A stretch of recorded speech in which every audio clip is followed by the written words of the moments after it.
Alrighty then, gamers.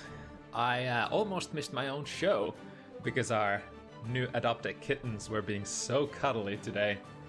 But anyway, it is Sunday evening for us, which means we are getting ready to rock the weekly Bounty Hunters first to 7 matches once again. If it indeed is your first time here, stumbling upon our humble little first to 7 show match event, this stuff happens every Sunday, 5 p.m. CET. We're open to players of all skill levels and regions, and yeah, it's a tightly packed card once again. I'm your usual host Gyuke, and without further pleasantries, let's start talking about what's on the menu for tonight. Alright, so we did have some hiccups this week, some woes here and there on the way. From our initial roster, we had 3 gamers unable to show up today. However, 3 daring souls have also entered to substitute on a short notice, and we've got ourselves a full house tonight. Decently diverse card, in fact, and an interesting twist to many of the matchups of tonight is that a handful of players are not playing on characters that they usually are. McNuggleton, for example, here is of course on that Johnny train, and at this point probably not looking to get off that train for the foreseeable future. We also got HiWill and Zidine for a pairing, not on Bedman and May this time respectively, but on Biken and Ino instead. We also got Emu being a good sport and hopping on a side character versus Epic Gamer to make it interesting. And of course Rygand doing the exact same, showing off his ninja skills at the end of the cards tonight instead of the usual May funsies. And damn, the form we already saw Rygand a couple of weeks ago on Chip was nothing short of, well, strong.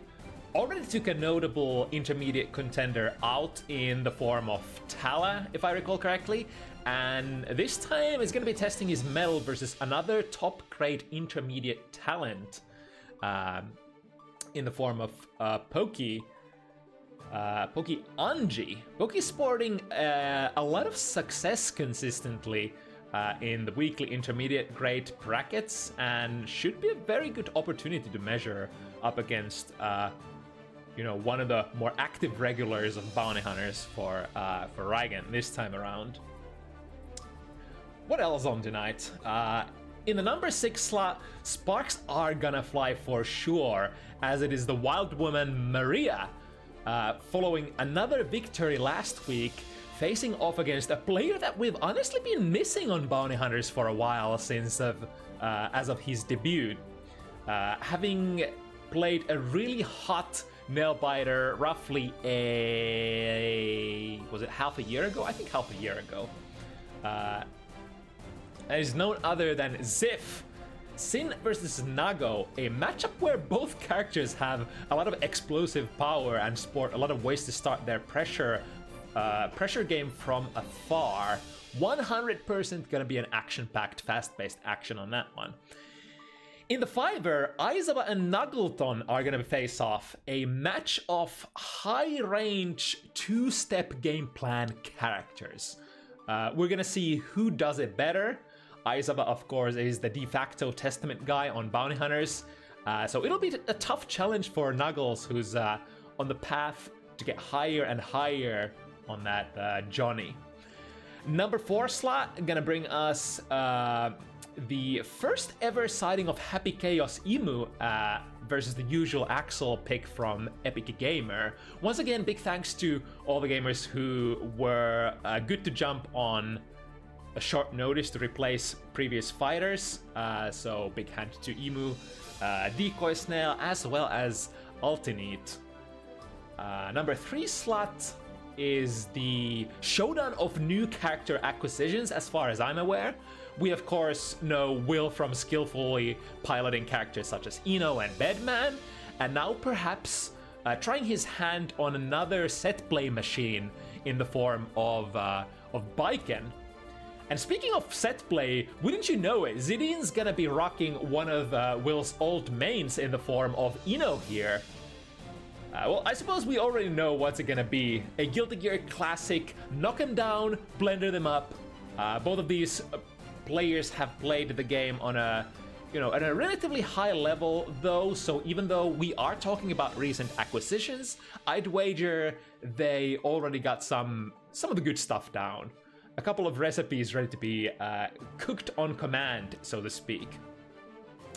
Speaking of high level, we got one of the hottest matches of the week situated in the number 2 slot, as Setsu from Finland gonna take on Decoy Snell Jacko from the Netherlands.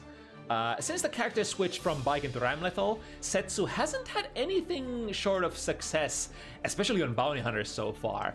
Strong habits, fast-paced play, absolutely waits for no one, or that is usually the case, but honestly, Jacko is not your usual character either. Decoy probably looking to slow down the pace of Setsu as much as possible in the matchup we've never seen before on Bounty Hunters, especially at this high level. Makes sense considering Ram is one of the rarest characters on the show. But I think it is sort of time close to for us to let me arrange our cards here.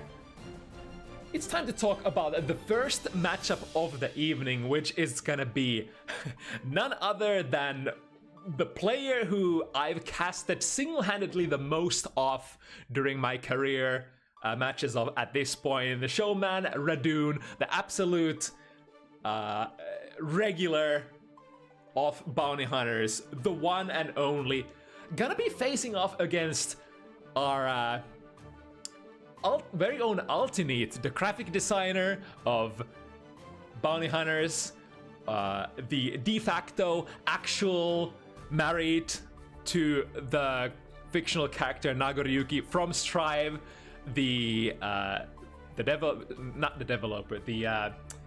creator of Daily Nagoriyuki on Twitter, so on and so forth.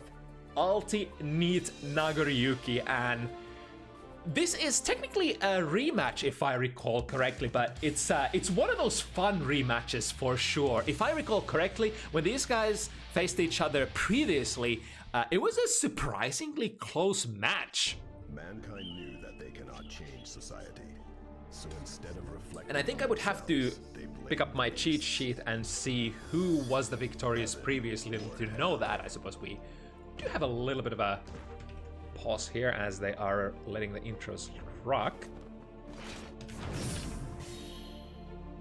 So let's see, we'll probably have to go a little deep on the spreadsheet. Oh, not really.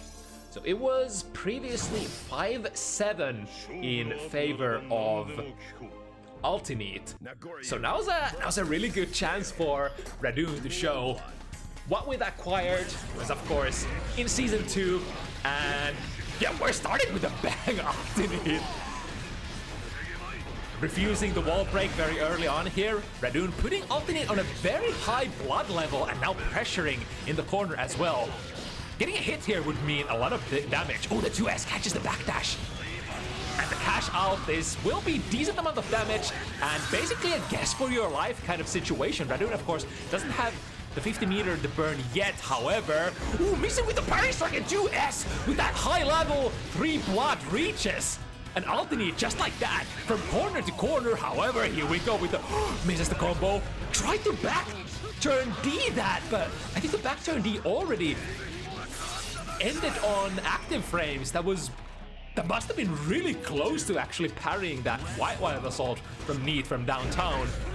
5P, or 5P, a little too far to reach after that 2D, and now Radune once again finds the hidden crevice behind your back. Hit into hard knockdown once again, same recipe as previous round. Let's see if, it goes a little too close, and now a big back turn, or rather back throw reversal First that's being used by Radune. Here we go, quick Berserker Slash, get that cross up, and we have so much meter ready to be burnt from both players actually. The 2S once again catching the backdash, finds the hit, cash out, and Radune actually gets out of the hook, sort of. Now, non-heart knockdown combo here, straight into the super. Has the meter to RC, yep, keep the pressure. Neat ready to tech that throw. Oh, gets the burst back just in time. The YRC tries to be a little, what's the word I'm looking for? Not necessarily greedy, but trying to cash out on the plus frames. Radune didn't take it, however, will have to take this. DP. Season 3 changes. Last hit, overhead, got caught by ULTINEET. Taking the first game, but not convincingly by any matter. Oh, here we go, the DP round start. Radune knows how much destructive power that has. Is this footsies? No, ULTINEET just, all right, I'll come to you. So the two different things that you can do against that parry stance are either throw it or go for the low. And Nagoriyuki honestly has both those options pretty well covered. Lots of far-reaching lows available. But now Radune working with this. Oh, nice smash though. Approaching. Backdash out of it. Oh, didn't quite get the whiff punish. And Radune ready to release that DP. That was a throw from very far away. Of course, one of the favorite defensive tools of Nagoriyuki players. Perhaps, oh, wait a second, what was Radune doing? Inching forward there ever so slightly into that blood-sucking universe. How about a 2D, sorry, the 2K 2D works out, switch sides, and now what's it gonna be next? Plant the trees? And the overhead from the other side. Quick step dash through, doesn't allow ULTINEET to press any buttons. Now, one more, YRC, get off me. Don't want to deal with any of this, but so does Radune. Have the same wish. Nice air dash out of the corner. Now the 50 meter, as well as the positive bonus, is gonna deal the necessary damage. ULTINEET basically had nothing left at that point. Once again, the double step through. Radune finds the hit, drops the combo initially, but doubles it up with a big counter hit overhead. Ah, the 2D. It's a little too close. RC this time, but still, even despite the RC, ULTINEET ready to play the game. The RPS. Are we gonna see the, or whenever we see the Berserker Slash, always on reaction, ready to be thrown, unless you're, of course, setting that up as an Oki maneuver. Has the 50 meter, yep, should be in time and reach pretty high. It's gonna deal some pretty decent damage, but not gonna be the nail on the coffin yet. Radune has full burst, almost full meter, lots of defensive maneuvers available here. What's it gonna be? It's gonna be respect, oh my goodness. How often do you, like, when would you consider Radune taking it that easy? Gold burst from the other side of the screen will, I think that might have actually been a punish.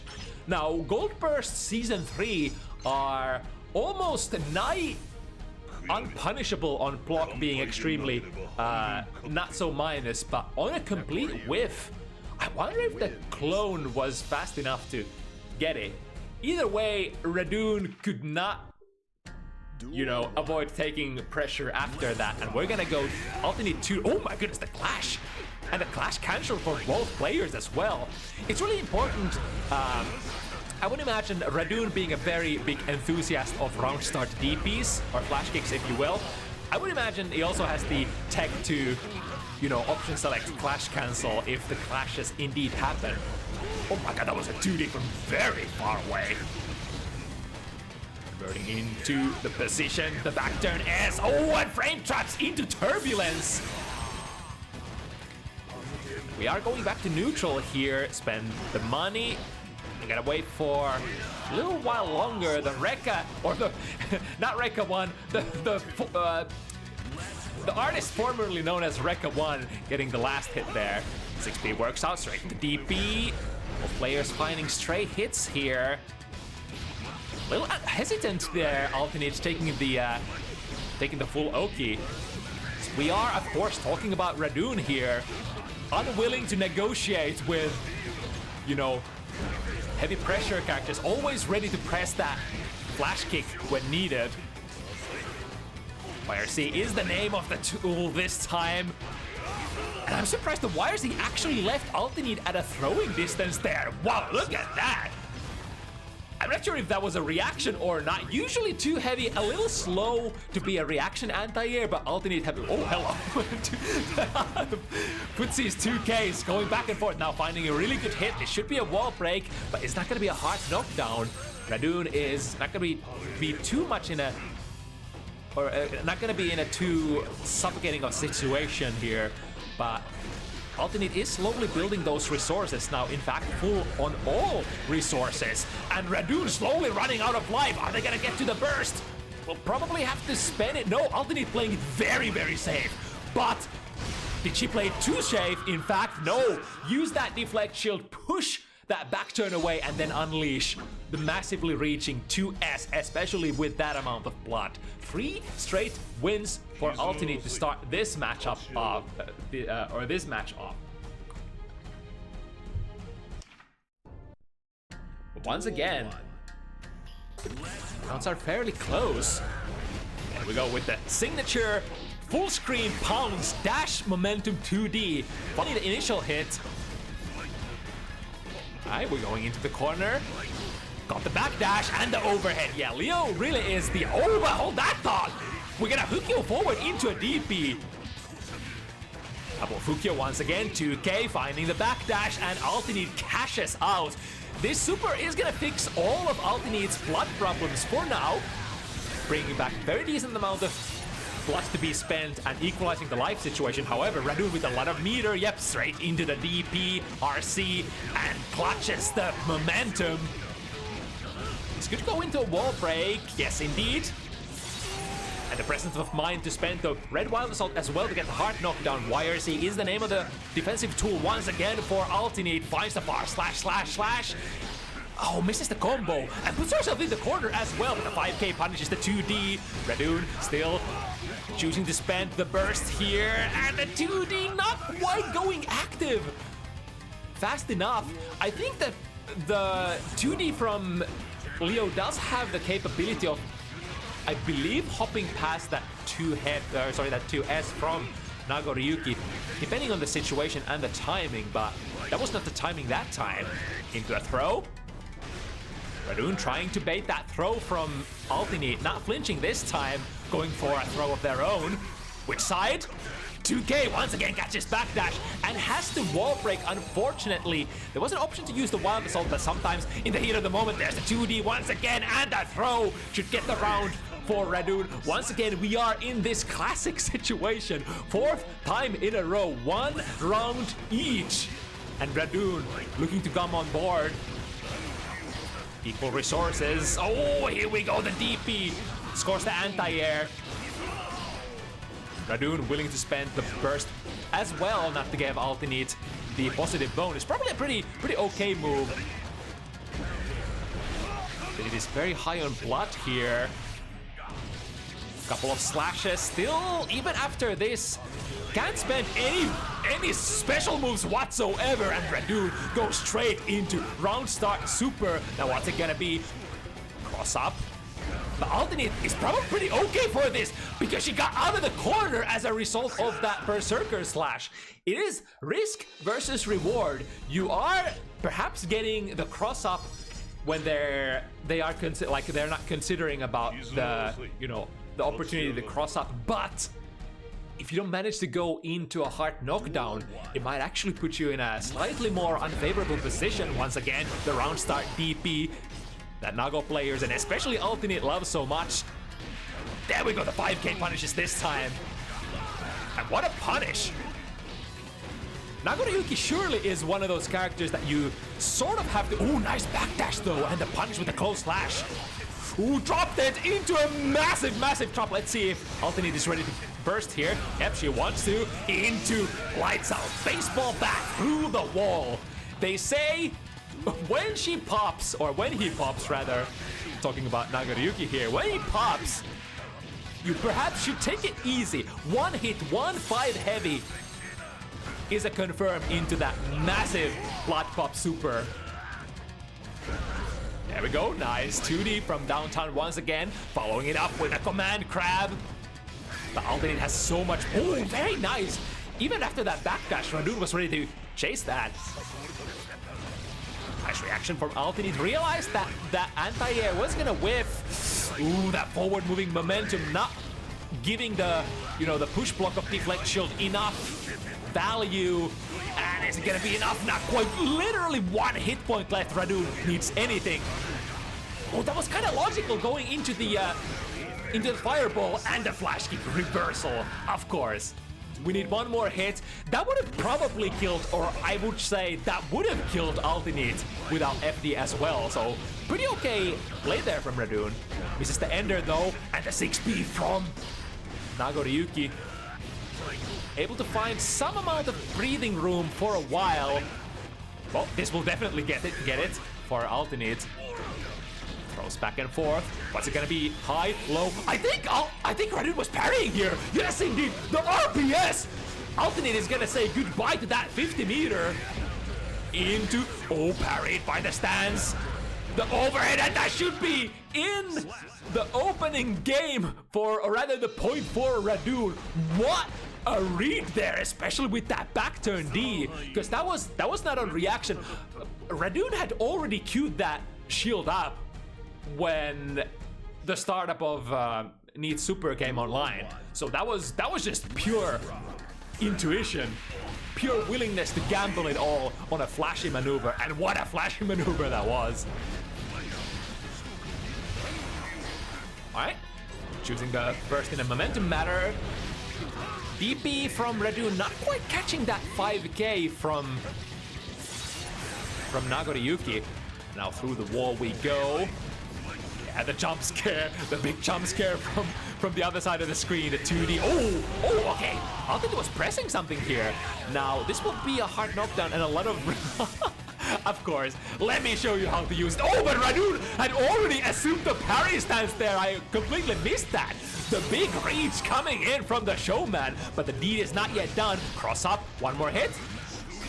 Ultimate goes for the back throw with that increased amount of throw range. Oh, that's gonna whiff punish. No, that's not. RC, Ultimate again, trusting in the throw. The step dash sees the... I swear, Ultimate is so good at reacting those approaches and trusting in that extended throw range. It's very, very hard to pressure her or get a throw on her in that sense, because she's always like a shark, so ready for it. Has to spend the RC here. Oh, went for the throw there, but the late air dash actually baiting it. However, oh, the close dash into the right direction. Drops the combo though, another one. Radune will have to think about the burst. The burst has been queued. Ultimate knew there was no chance to survive other than burst here. RC will take care of it, and Ultimate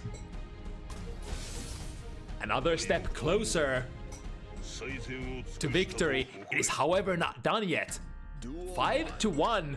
There's still a lot of playing room, and Radune, one of those players who will never ever give up and never ever stop playing with your heart, with the style that you are known for, the style that they feel comfortable with. Go with the overheads, break the wall. This will reset back to neutral. And the jump game, very great choice of buttons there. A fast tool for the job. Ooh, tried to whiff punish that with 2D. Back turn from too far away. Not gonna go into the full parry animation, assuming the back turn stance once again. Here we go, let's play footsies then. Extend if you will. Going into it again. Radune gets a favorable trade now. Ultimate OTG, yes, that back turn heavy reaches low enough, delivering massive amount of OTG damage for the round. Oh, this time Radune did not clash cancel though, and Neat was probably waiting for an immediate burst here from Radune. 5B as an abare. Radune choosing to respond with a burst, putting Ultimate in the corner. Both players rocking with a 50-meter. Lots of different options available here.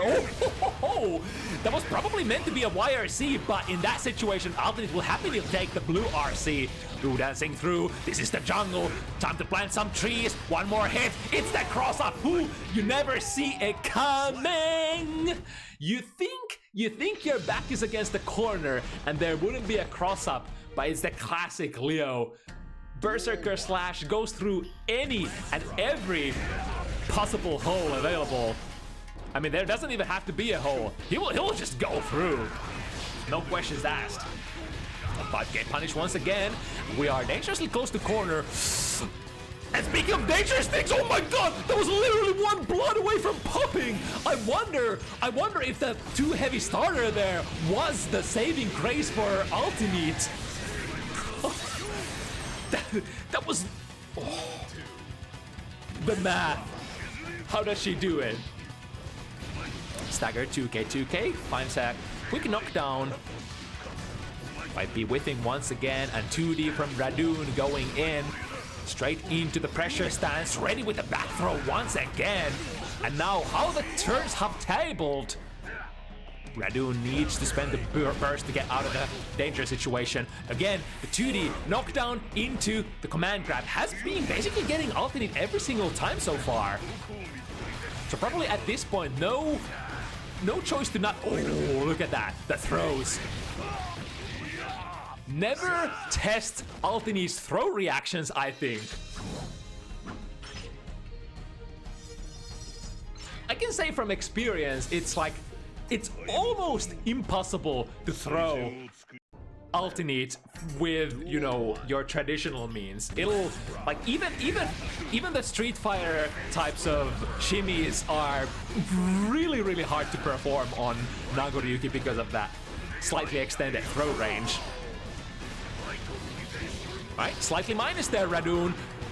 Trusting in on the good old. Oh, this time! That was the first time that ULTINEET actually managed to react to the Berserker Slash in the corner.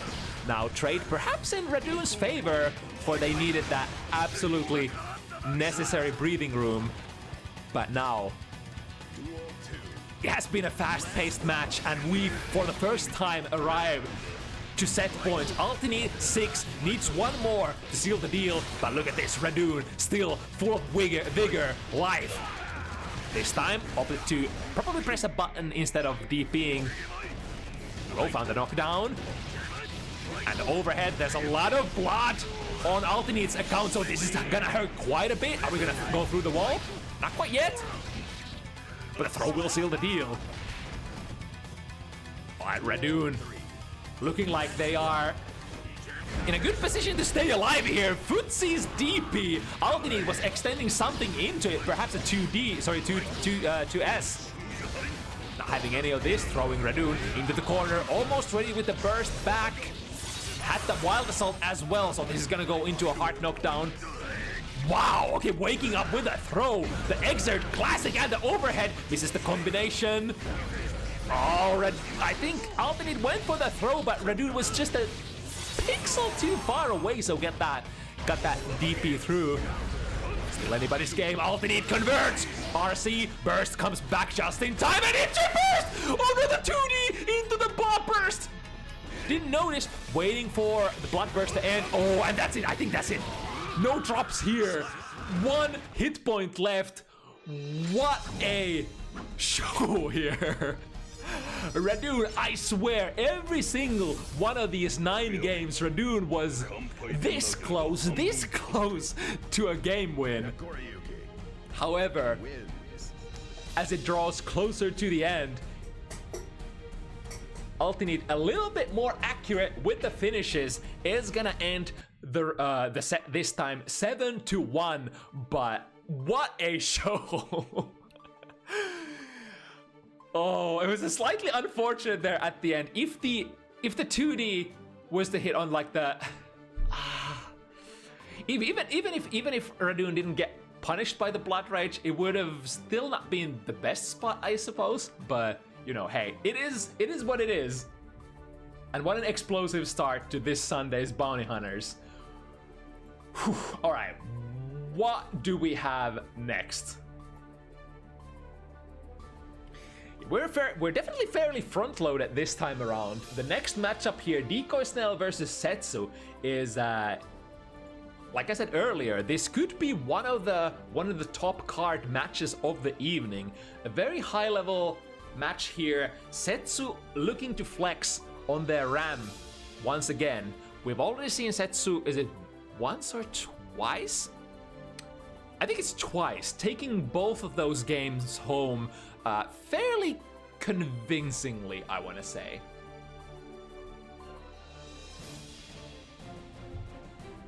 And now we got our Dutch challenger here looking to put an end to Setsu's victory march on bounty hunters. Let me quickly check Decoy's recent records as well. So Decoy played last week as well versus Maria. It was a fairly good set as well, that.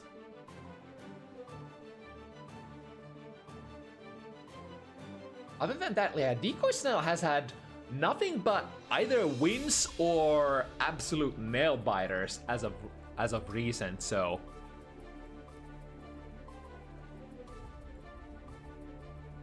another reason to believe that this is gonna be a really good set here. Let's see, I think I saw we had Setsu already in the room, and Decoy Snell's joining in on the fun as well. Now, matchup-wise, this is actually fairly interesting. I think first time we see Ramlethal and Jacko on the screen at the same time. Ramlethal, of course, has a little bit of extra range and a lot of those, you know, good pokes that you can reach with from half screen, full screen away, tend to have very good hitboxes as well. So the incoming minions could be relatively pokeable for Ram. On the other hand, Ram also has, you know, access to a very... I don't like to use the word priority, but I think Sword Throw generally has it goes through a lot of stuff. That they cannot change society. But the cool thing is, you can kind of, if you have your minions out and you're ready to minion parry the incoming swords, it's gonna completely negate the hitbox, as far as I heard, making Ram kind of lose the sword. So tossing those swords, even though they are a pretty, I guess, tempting way to check somebody who can sort of zone you, it's gonna be a really expensive gamble if you throw swords as Ramlethal outside of the corner.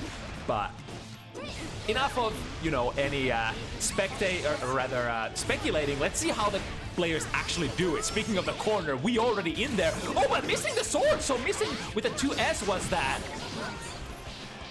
The unfortunate side effect of throwing those swords will make your normals slightly worse and decrease their reach quite a bit. Now throw plus frames into sliding. Oh, good on Decoy Snail not taking the bait and pressing the throw there. This is gonna lead into a wall break and a hard knockdown with the use of Wild Assault. Ooh, good reversal deflect shield, completely negating that safe jump from Setsu. And now in the other corner, immediately goes into the YRC. Yep, all we know, we all know how pressuring, how suffocating it is in the corner. I mean, it works both ways. No matter if you're in the corner against Jacko, if you're in the corner against Ramlethal, it feels almost as bad. Of course, we could say Ramlethal's stuff is a little bit more decisive. It tends to, like, you tend to take a hit much faster than against Jacko, who can keep the pressure up for a very long time. It's like Jacko's pressure in the corner is more just that pressure and, you know, mid-dispensary. Oh, we got the reversal super here, but I think it's gonna whiff. Yes, indeed. No burst available here. Nice little combo string ending on a hard knockdown. Ooh, nice, the drift forward. RC under the fireball, giving set to the corner press situation. Far slash hits as a counter hit and straight big fast hit confirm into Mortobato. Ooh, I also have the old names. Sorry, I'm gonna fix that. And Setsu on the board 1-0. Sorry about that. My bad. Imagine QK making mistakes during cast. Couldn't be me. Wait, I'm literally QK. I'm missing with a 5 heavy. Getting the hard knockdown. Here we go, mixing left, right. Setsu already burning the burst very early here. Decoy Snail responds in kind. As we said earlier, getting cornered by any of these characters is a terrible, terrible nightmare, which is, you know, probably to say that we're gonna see a lot of bursts very early on. Ooh, nice! Able to go into the 2K and end the pressure string. The minion command. Not poked into by Setsu. Spent 50 meters, switch sides, and into our best situation once again. Goes into YRC immediately. Use the blue wild assault, set up the minion. And now into a rather defensive situation. Having those 3 goons available, able to push Setsu into the corner. Setsu ready to air dash out though, and ready with the 6P. Decoy Snail was trying to get the position back immediately with the same maneuver, but Setsu was ever so ready to unleash that 6P.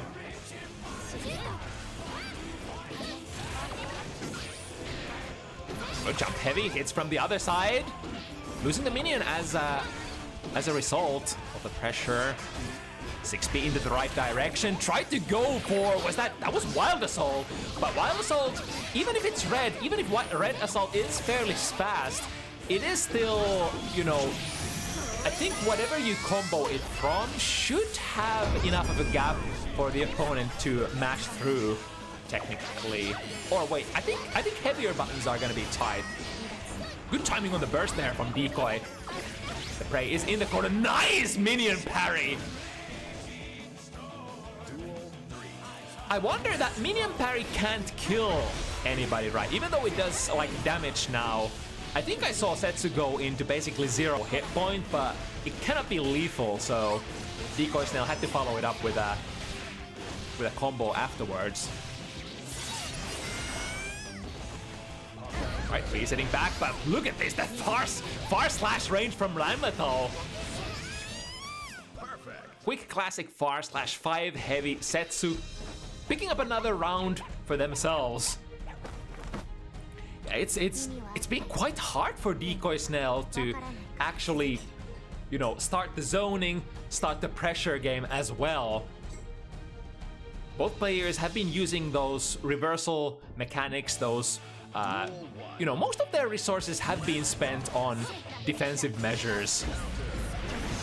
Yep, speaking of which, a couple of hits straight into the blue burst to avoid getting cornered. Nice XP once again. Setsu is so ready with those. As you should be, Ramlethal is that kind of character that can force the opponent into jumping because of your great horizontal control. Ooh, missed a strike though, and Setsu walks out of the jail for free. In fact, not just that, but takes a couple of $100 with him on the way out of the corner. And now, with a safe jump, how are we gonna answer this? YRC is the option. Dashing under, alright. Even though they will still get pressured by Setsu, nice backdash out of the 2S as well.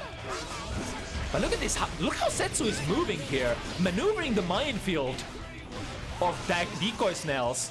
Successful jump out, misses with the air throw and gets a nice punish there, Decoy Snail. Alright.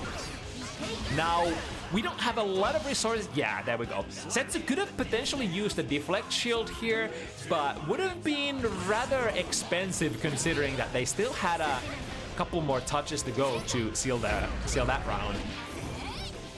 Ooh, dangerous whiff there with the 5 heavy. Setsu was trying to whiff punish that initially. The Dauro Ender has the meter this time. Perhaps waiting for the burst here, Decoy Snail. Good timing. Oh, the 5 heavy, massive goes through. Lands as an anti-air. We still have a couple of goons on board. Gold burst, alright. We are on the positive bonus, and in the corner, this is ever so important. Oh, that was so important. I was about to say, if Decoy Snail gets caught here by a block string, it's over. It's just straight up over. Escape once again, throws the sword to keep them steady. Nice dash, there we go. Saw that Setsu was a little too far from the corner, so Setsu couldn't really go into like a micro dash 2K or anything. So initially dashing out of the corner, not getting knowledge checked by Ram's sword pressure. That's great. Right, big 5 heavy hit. Minion parry whiffs. Once again, Setsu is patient with those strikes. He's not willing to swing into any of those parry commands. A couple of goons staying behind, and the rock eliminates most of them.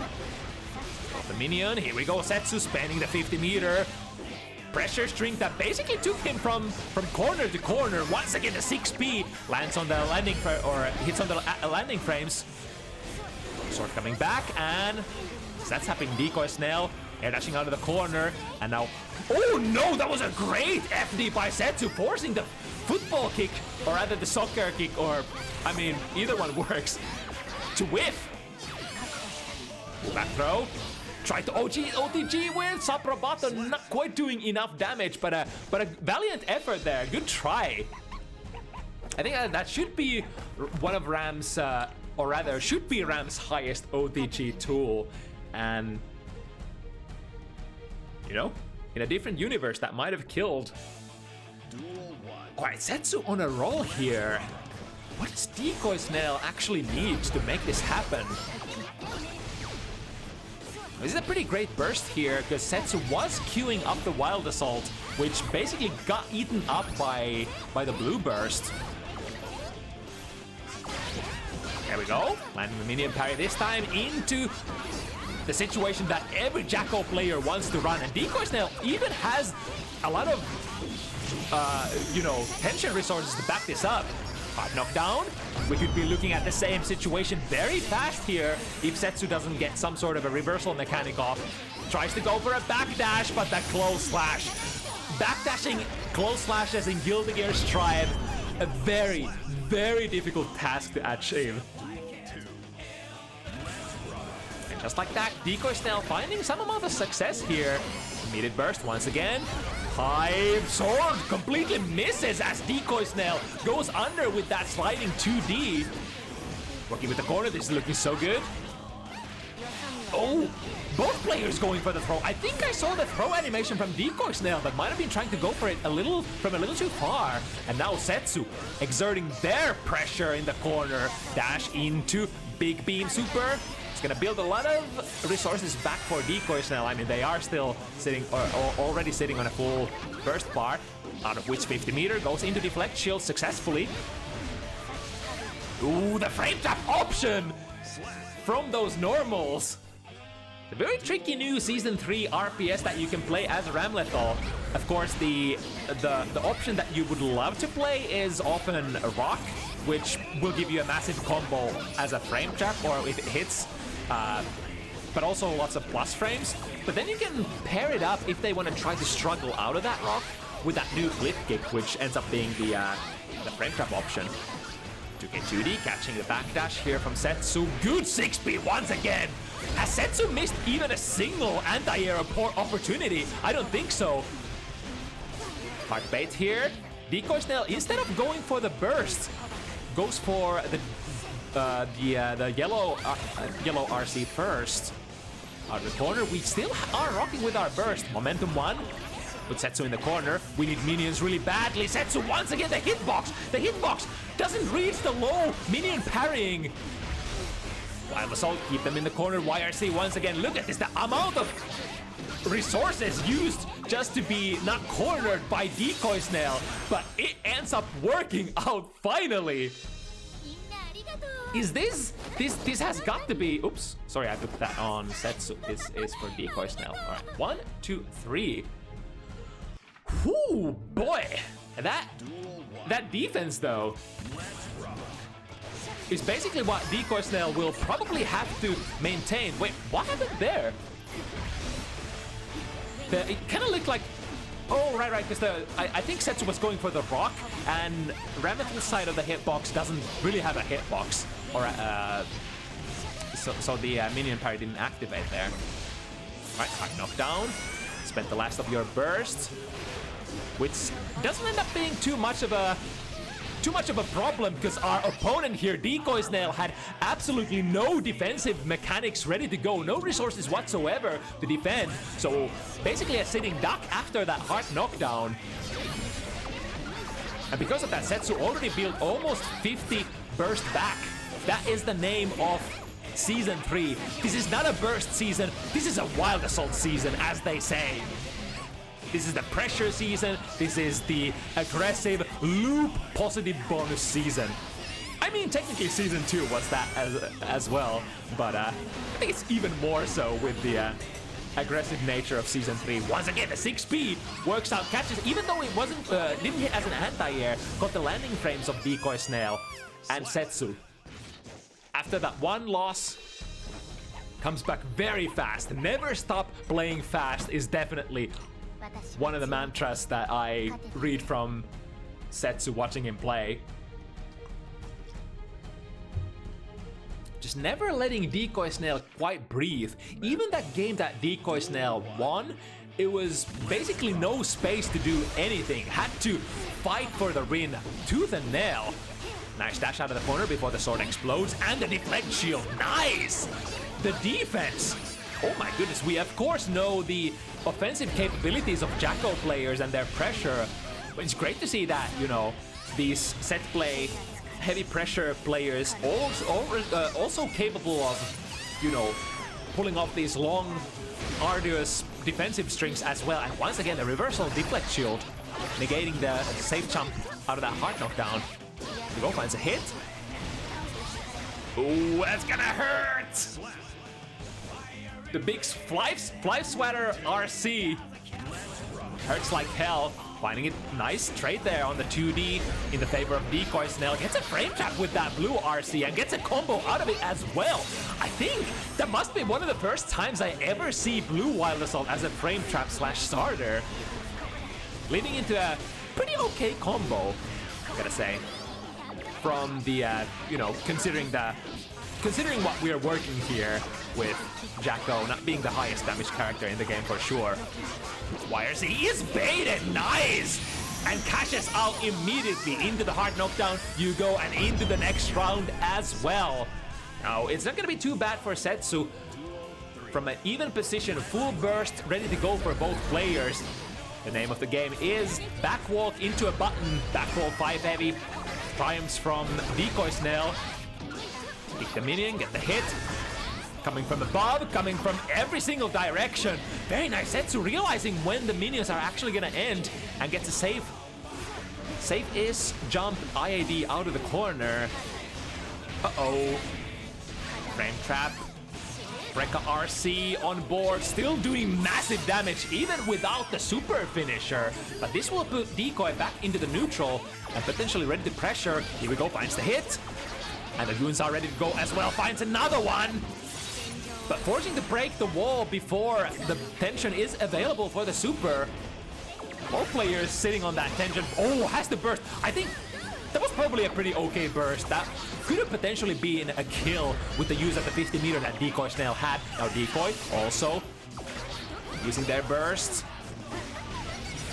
Oh, finds a frame trap with the 2S. The sword toss doesn't go into a full combo. Hold them still, force them. Oh, but Decoy Snail not buying any of that pressure. The back turn incident into a quick another throw. The defense of Decoy Snail. The guts. I would have never seen there to be a gap there, but Decoy Snail somehow finds it and robs the round from Setsu. Alright, that's exactly what we needed. Do not let Setsu run away with the massive amount of momentum here. I'm starting to be a believer. It started out a little slow, but Decoy Snail slowly, but surely warming up. And look at this, what is this damage? Oh, baby mama! Hard knockdown. The only defensive mechanic available is Deflect Shield, but I think Setsu is one of those players who hasn't used Deflect Shield too much, would much rather spend it on a Red Wild Assault, or just a full burst, right? Speaking of, ooh, got the backdash, immediately goes into the burst, hold them in the corner. Now it ends up being Decoy Snail who has to be on the defensive hard knockdown. Full burst though. Has been using Deflect Shield from this situation quite often. This time doesn't go for it. Yeah, Setsu was already reading that same maneuver as well. 2 times in a row got deflected there. Now went instant air dash, empty jump into a throw. A maneuver that would have technically hard called out that, you know, Deflect Shield. A burst from Decoy. dash jump to chase. Setsu is very low on defensive mechanics, or rather resources, but the back throw forcing Decoy Snell to sink their last bit of meter into that YRC, but we are not out. We are not out of the right corner. Here we go. Has the super. Hard knockdown. It's gonna hurt quite a bit. And perhaps guessing for their life because Setsu has Wild Assault available here. Oh, again, look at that, the defensive throw! How does he find it? How? And now, Setsu, reversal super, baited, has to burst. Immediately goes for it. Slide to the side, all right, good. Gets the pressure started. But the 5 heavy hits from point blank range as well. It was a really peculiar footsies RPS situation. It's almost a Decoy Snell ramming themselves into that 5 heavy. Alright, Setsu. He's kind of waiting for that burst there, going in with a stagger 2K2K. Decoy does get a successful burst off. We're completely airballing with that air dash. The frame trap with the sword. A pretty decently high commit, but finds purchase and finds the 50 meter. Just in time as well for this big wall break. 50-50. Or rather, the resources available for Decoy Snell. 50 burst, 50 gauge. What would we dub that situation as? That's gonna have a name. 50-50 defense is available. Alright, but sword is still unpicked in the corner. The Rekka moving forward, picking up the sword this time. Micro dash of Decoy. What was that? The blue RC into an overhead.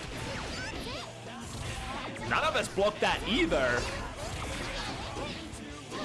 Pressure is on. Activate the. This was blue, I think. So now the minions are gonna stay on board no matter what. Here comes one from the skies. Ah, but that's so unfortunate. I think, wait, did Setsu actually get an IB against that 5B? Sorry, that 5D? Because it was so close and got thrown backwards as a result. Damn. Both players are going for some really dubious, or rather should we say, courageous looking back throws. And making them work as well.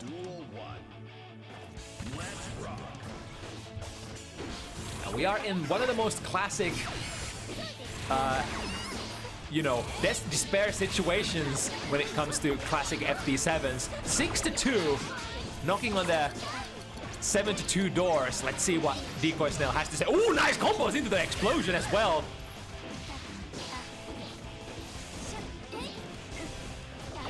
Back to neutral. Tried to pick up a minion there, but Setsu's reach with Ramlethal is far and wide. The 5 heavy reaches from almost half screen, so gotta be extremely careful. Oh, nice again, the drift forward RC.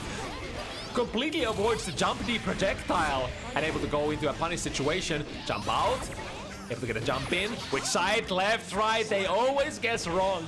I swear, even though 95% of that same mix-up from Jacko players is always the non-cross-up. It feels like they always want to go for the cross-up, so you like naturally block the cross-up, and then they are on the right side again.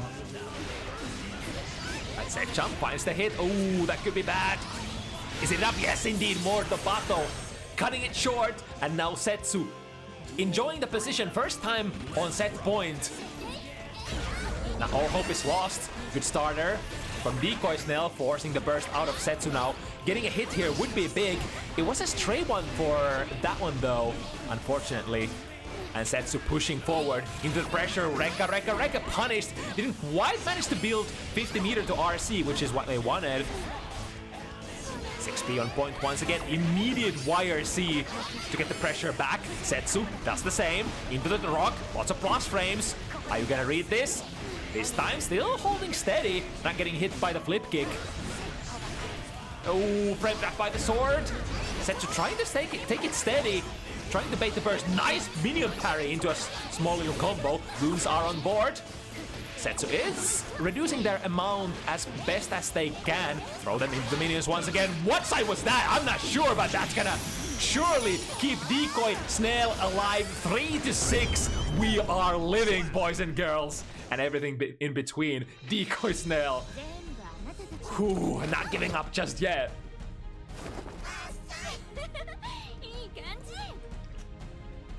4 to go. A dream to live for here on Bounty Hunters. Number 2 matchup of the evening. Ooh, trying to go for a gold burst. But not finding its mark now. Setsu is gonna milk everything out of this situation for sure. Yeah, just a jump in. There's really nothing you can do. No defensive resources available. Oh, hello, what was that? A quick little jump cancel reset. It's just a reset, as they say. Whipping the 2S, still ready to go. Ooh, missed with the Dauro. He's looking dangerous. Once again, this is set point, and Decoy Snail kind of running out of health here very early. But if there's a character who can do this, oh no! The burst bait misses the burst punish though. Okay, Decoy still alive. Finds the ankles. Has the massive amount of tension to work with as well, but so does Setsu. Setsu is closing on that full burst as well as 50 meter. Decoy Snail opting to, ooh, nice! YRC into a minion parry. Oh no, he found the hit! The sword though doesn't do the job, but the jump slash! Very brave, instant air dash forward, intercepts Decoy Snail out of the sky, putting Setsu at 7. And a 3rd time since the character switch from Baiken to Ramlethal, it is looking like Setsu has no regrets whatsoever making this shift. Still undefeated on Ramlethal, on Bounty Hunters.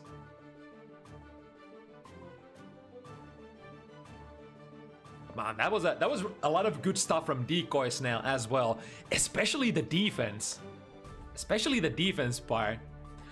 Surprisingly, I want to say Decoy Snail just couldn't get the sort of the trademark pressure started that we often see from Jackos.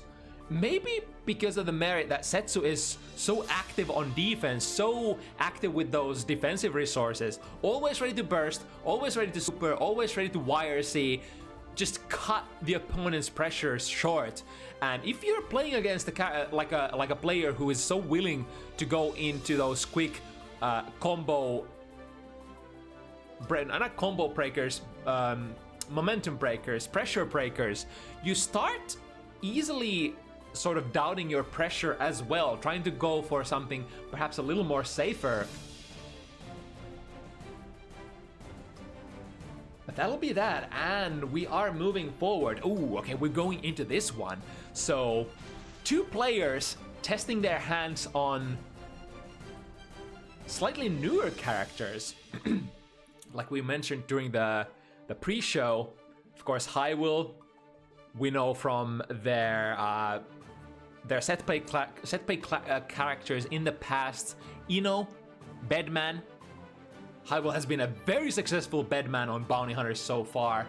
Now, trying their hands on Baiken instead. Zidine, instead of playing Mei, is gonna attempt to run Ino. So this will be a matchup of 2 very adept, very seasoned Strive players attempting to pilot some new acquisitions. Let's see how much they've been able to hone their crafts on these respective characters so far.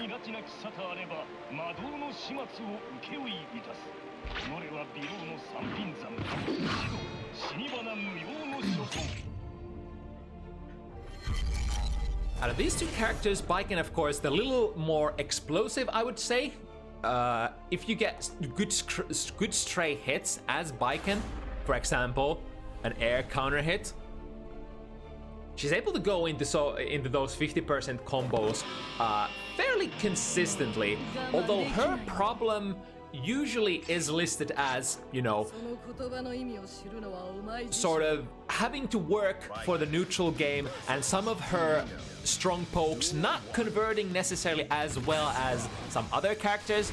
And interestingly enough, Viken didn't get any remedies for that in Season 3, because she didn't get Red Wild Assault. Red Wild Assault would have probably fixed some of her biggest hit confirm problems, but she did get a blue instead, which does allow her to sort of go into her optimal pressure. Right, the reversal super works out for HiWill here very early to this game. Reversal from Eno. Oh, what? The close slash whiffed? Hello, Viken? You good? you slashing pretty crooked there, miss. Oh, was that a far slash that HiWill got there? I didn't quite see it. It did look like a close slash initially. Right, skipping a hop forward, dive into a hit once again. No need to set up any notes necessarily if you keep your pressure going, and Eno is one of those characters who has such a fast tempo pressure. Oh, hello here! Mad Love Fast RC got the hit initially but missed the conversion, perhaps having a little too much force speed. Ooh, the blue RC catches the jump out attempt from Zidine. Oh, that's gonna be quite minus. Try to reversal parry. The delayed low end up working out for Zidine. Both players with a 50 meter. The dive is gonna punish and get the round. Very nice. From that distance, the gun was indeed quite risky. The heavy stroke the big tree. Oh my goodness, good timing there on the follow-up. Deflect shield, pushing HiWill away. Oh, that was some really funky physics there for that dive.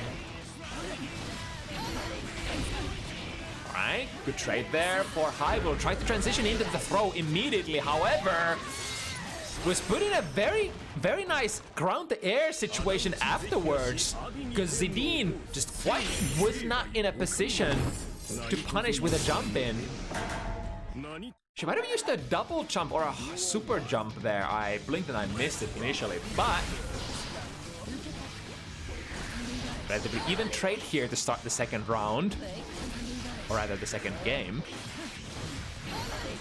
There we go with that far slash. As we discussed earlier, far range far slashes from Viken, those S buttons, not necessarily the best converting unless you get a counter hit. But it is a sort of a balance feature, I would imagine, for Viken's far slash. Is one of the faster ones in the game. It's the fast type 9-frame startup, as well as with very decent amount of disjoint as well. So you pay for certain advantages in different respects. Jump over the note, straight into the pressure sequence. Find the low, and this time able to set up the note. Overhead RC. This should go into the wall break if Zidine so desires. And the presence of mind to get the hard knockdown as well. Very important for this type of characters. Ooh, we got the moves. The movement from Zidine, and now should get the kill. Yes, indeed, just before Will able to get their burst back. But arguably also a situation where Will definitely would have not won the burst, because that was full health bar Zidine that they would have needed to fight through. Right, 2S, 2 heavy, find the mark with a safe jump as well. RC to keep the pressure going. TK Yosensen not quite converting as easily as in Season 2. It's one of the Season 3 nerfs that Viken did receive. The late air dash jump slash calls out whatever that was from Zidine, but Zidine not ready to give this up just yet, even though we are very low on life. Nice bait there, I think. I wonder if Zidine meant to whiff that Mad Love on purpose, but wasn't able to follow that up afterwards. HiWill picking up another one for himself.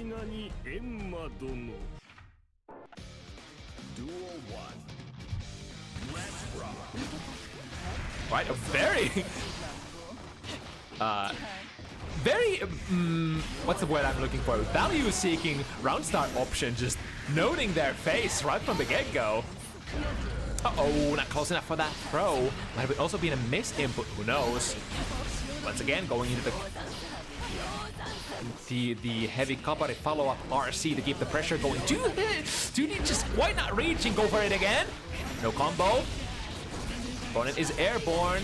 This is, of course, as HiWill did sort of leave a comment that this is extremely baby bike and play. So we are working with bare minimum of fundamentals so far. Perhaps even everything is what. Oh, here we go. The command grab on the Oki calls out that reversal parry attempt. Putting zidine in a very nice situation here. Big lead on in terms of burst, as well as getting the initial hit. Got the backdash and converts into pressure. Yeah, even if you don't get the cleanest of conversions, it's so important for a fast-flowing set play character such as Ino. Ooh, that was a great tatami mat.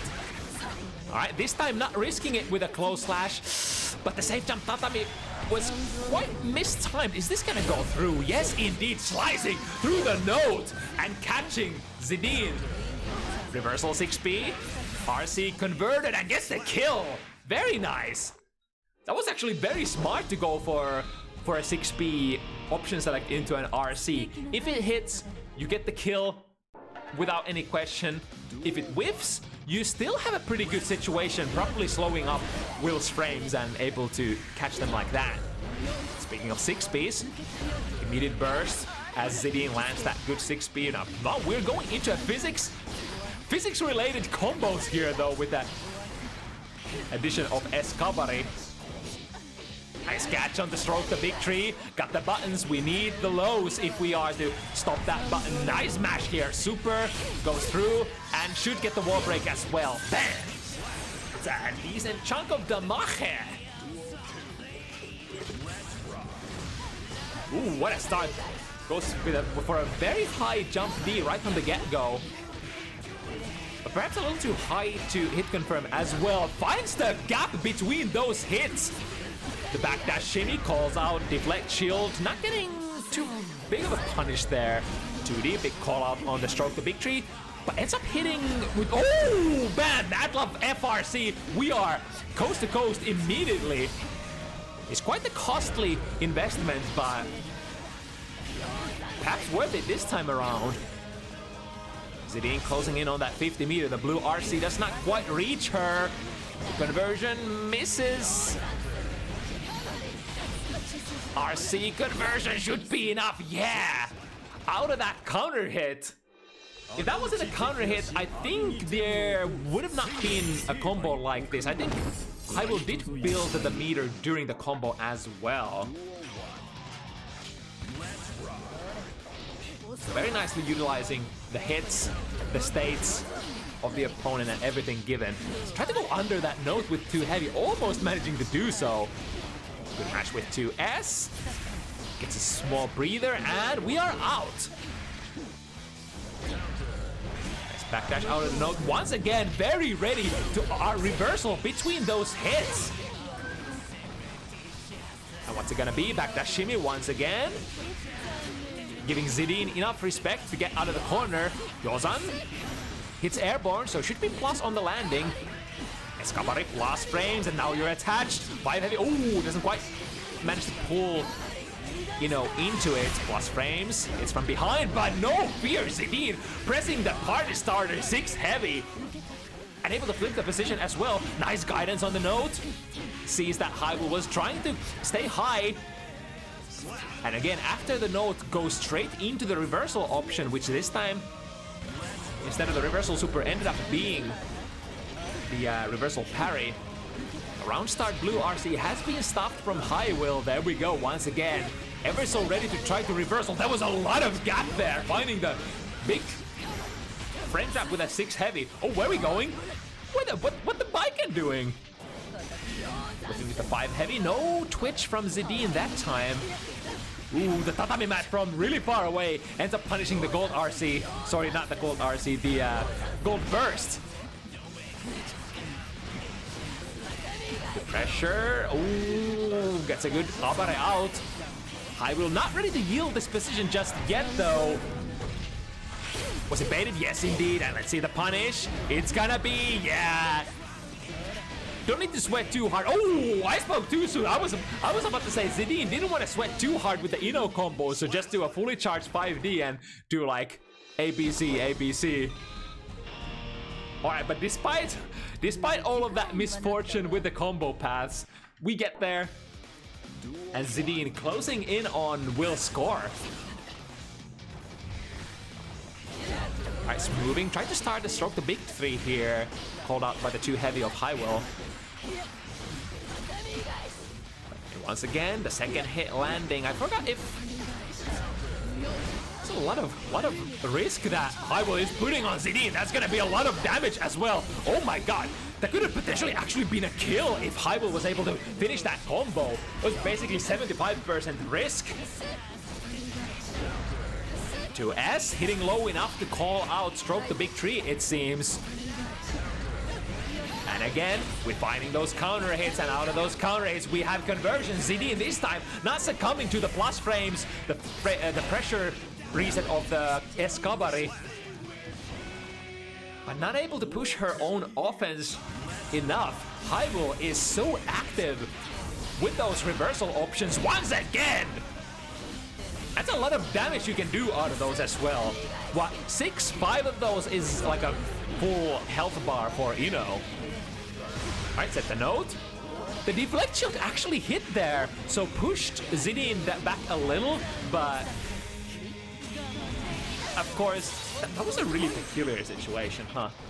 I would love to see like replay of that. Is that gonna catch the backdash? Not quite.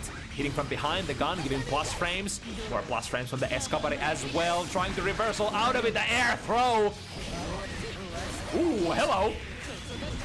High profile, low, whiffing on the low profile. That was a lot of stuff that happened there towards the end of that round. But zidine looking to even up the situation. If she has anything to say about this current status quo. First used by HiWill, put them in the corner. Very nice, crawling under her skin perhaps. DK Yozan RC goes into a comfy conversion. However, the wall damage, damage taken by the wall, kind of saving zidine this time around. She able to get out of this.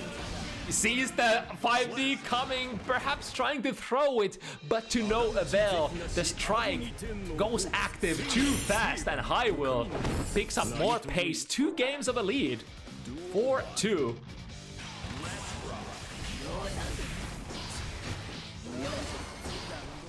Delayed low. Catching the reversal parry from HiWill again. Both players have expended their bursts very early. Of course, very understandable. These characters do work with their set play, so getting knocked down by either one of these ladies is it's usually a bad time. Oh no! But that backwards hitting hitbox. I guess the projectiles do manifest from, you know, slightly behind Ino. So HiWill still gets OTG after the combo there. Not faced by the little bit of a blunder happening there with the reversal or the command grab super of Ino's. Here we go, backdash. Placed, goes. All right. We certainly got a little bit of a taste for how HiWill wants to defend this situation. But now this time, holding the reversal parry, opting to jump out instead. That's how they play it. That's how the smart players do it. Give them a reason to think that you are churning another option and then go for a different option instead. Throw them, OTG, not quite enough. That guarantees pressure for another tick throw opportunity, and HiWill. Another very fast round. You give Baiken an opportunity for a couple of combos, and damn, she's gonna make quick work of you. Whereas Ino doesn't necessarily work quite like that. I mean, her pressure flows very fast, but her combos are generally not as explosive as Baiken's. Now another opportunity, or rather an attempt to go under the note there for HiWill, not successful. 6B, whiffing on the bait-ish Yozan there. Interesting way to bait an anti-air 6B. Oh, but speaking of baits, HiWill was waiting for that YRC. Oh, but she has a gun. Fuck the music. I have the most explosive device known to man. A cannon up my sleeve.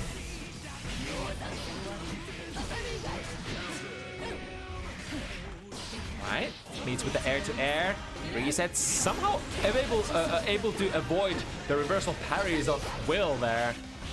To Esapare, doesn't combo quite into what Zidine wanted, however. Again the RPS!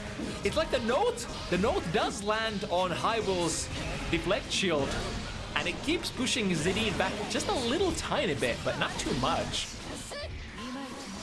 Ooh, the Mad Love FRC fixes the positions, but HiWill doesn't care about any of that. Once again, working with basically half-a-minute rounds here. From that 3-2 situation, a quick transition into 6-2 for HiWill, and now attempting to finish it all off right here to Heavy goes active just a little bit too faster than that stroke the big tree, but Zidine able to procure the pressure situation. The delayed overhead, I think I saw maybe a startup of parry there, not sure. The dive, extremely minus there, getting punished by Will. Oh yeah, nice snatch. Seeing that Will is unable to do anything in that situation. Paying 50 meter for that gun to basically say, no, I'm not gonna take this note. An investment that looks to be paying off for Will so far, because we are rocking with the pressure. The raw, blue, wild assault, no, you're not gonna do anything. Goes into the frame 1 parry. Basically a DP variation there. HiWill set point. Ooh, the spacing was immaculate and waiting for the reversal parry once again. Finds the low, finds the combo. Here we go. This is exactly what we're gonna need for Zidine if we are to come back. But whoa, strike Zidine once again, dropping the combo, not getting the wall break. And now Will on an intercept course. The 5 heavy hits low enough to catch the stroke, the big tree once again. Did Will just try to reversal parry the note? Dive RC, guaranteeing the pressure. What's it gonna be? Good blocks for Will. Ooh, the second hit, a 2D from Viken, still active there. Bar slash doesn't find the hit, not a counter hit. Anybody's game here. HiWill getting dangerously, or doing combos dangerously. Potential for finishing this one. That's a counter hit, and that's a conversion into H-Kabari. And Will takes it home on a new acquisition. Viken 7-2 against newly acquired character for Zidine.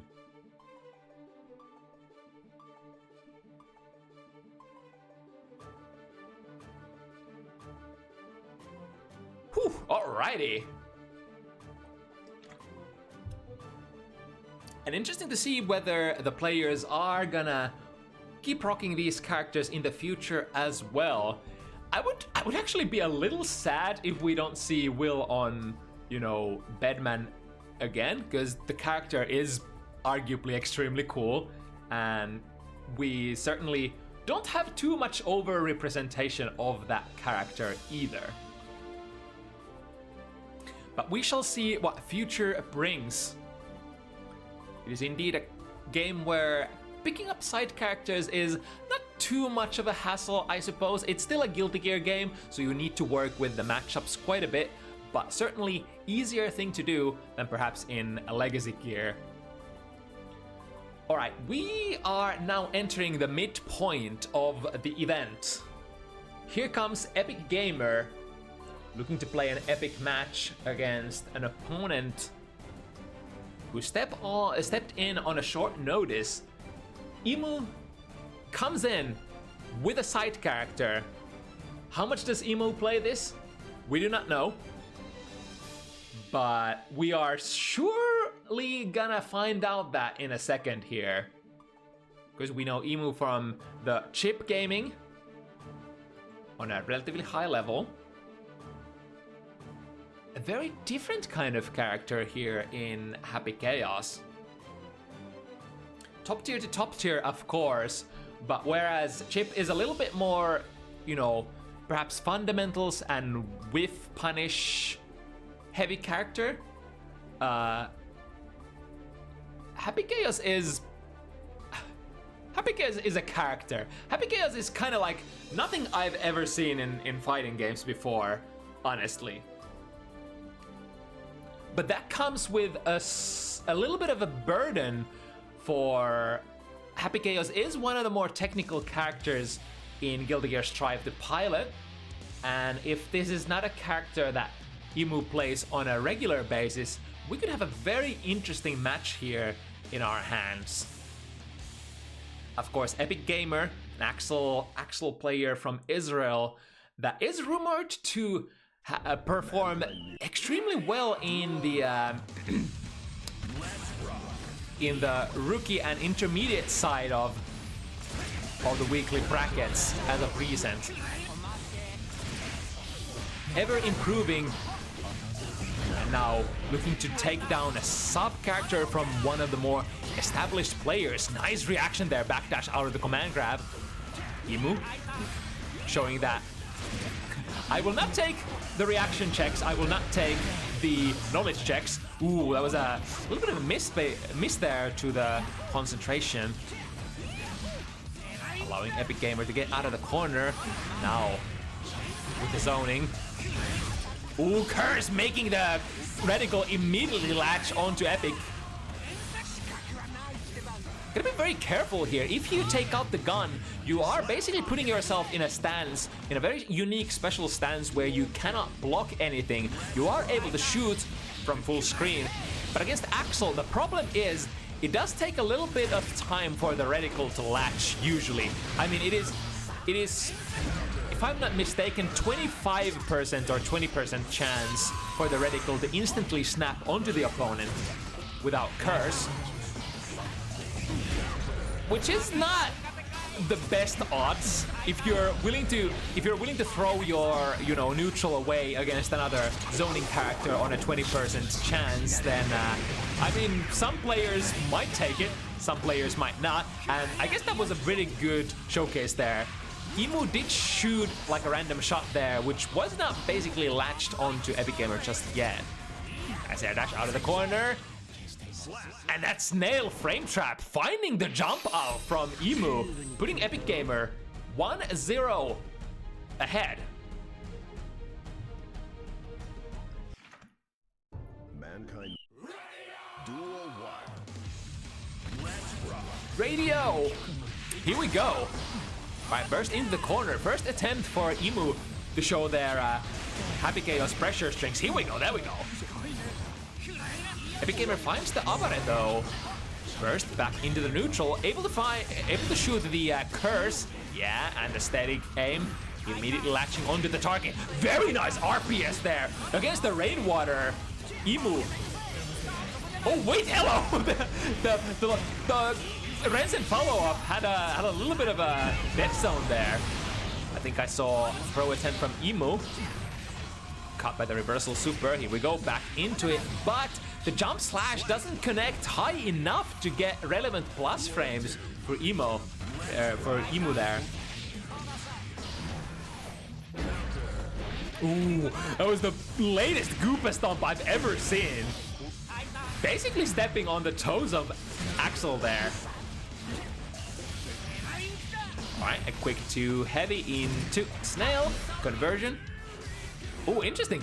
Oh yeah, because you can in fact cancel red assaults into backdash, which is what Epic Gamer did here. I don't think I've ever seen that before. But yeah, red assault has quite a bit of different cancel options. Of course, you can cancel it into anything to begin with, but also into jump cancel as well as backdash. Ooh, that's a really cool way of dodging the command grab. Instead of going for the backdash, Emu was using the curse throw there to work as a makeshift backdash, putting their hitbox airborne.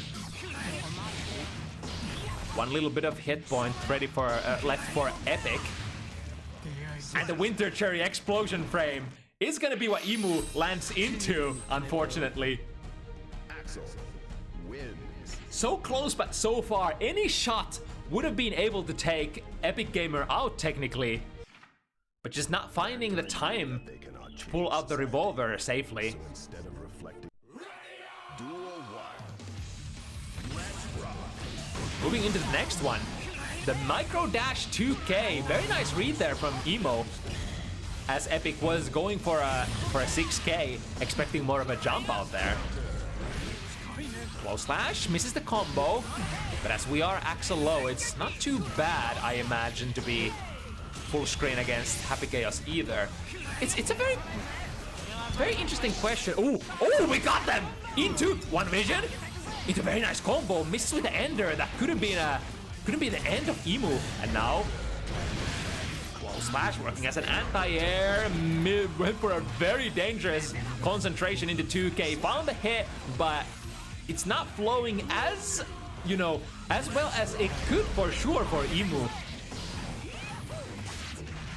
Sort of signaling that this is indeed not the most comfortable character in Emu's repertoire, of course.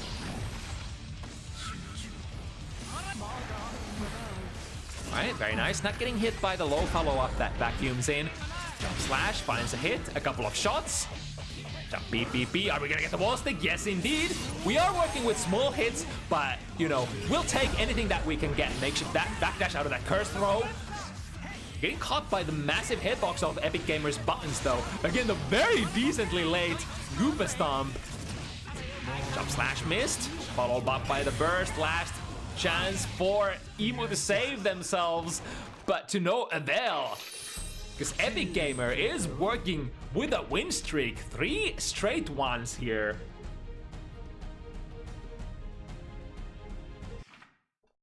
Definitely one of the biggest problems so far for Emu is the conversions.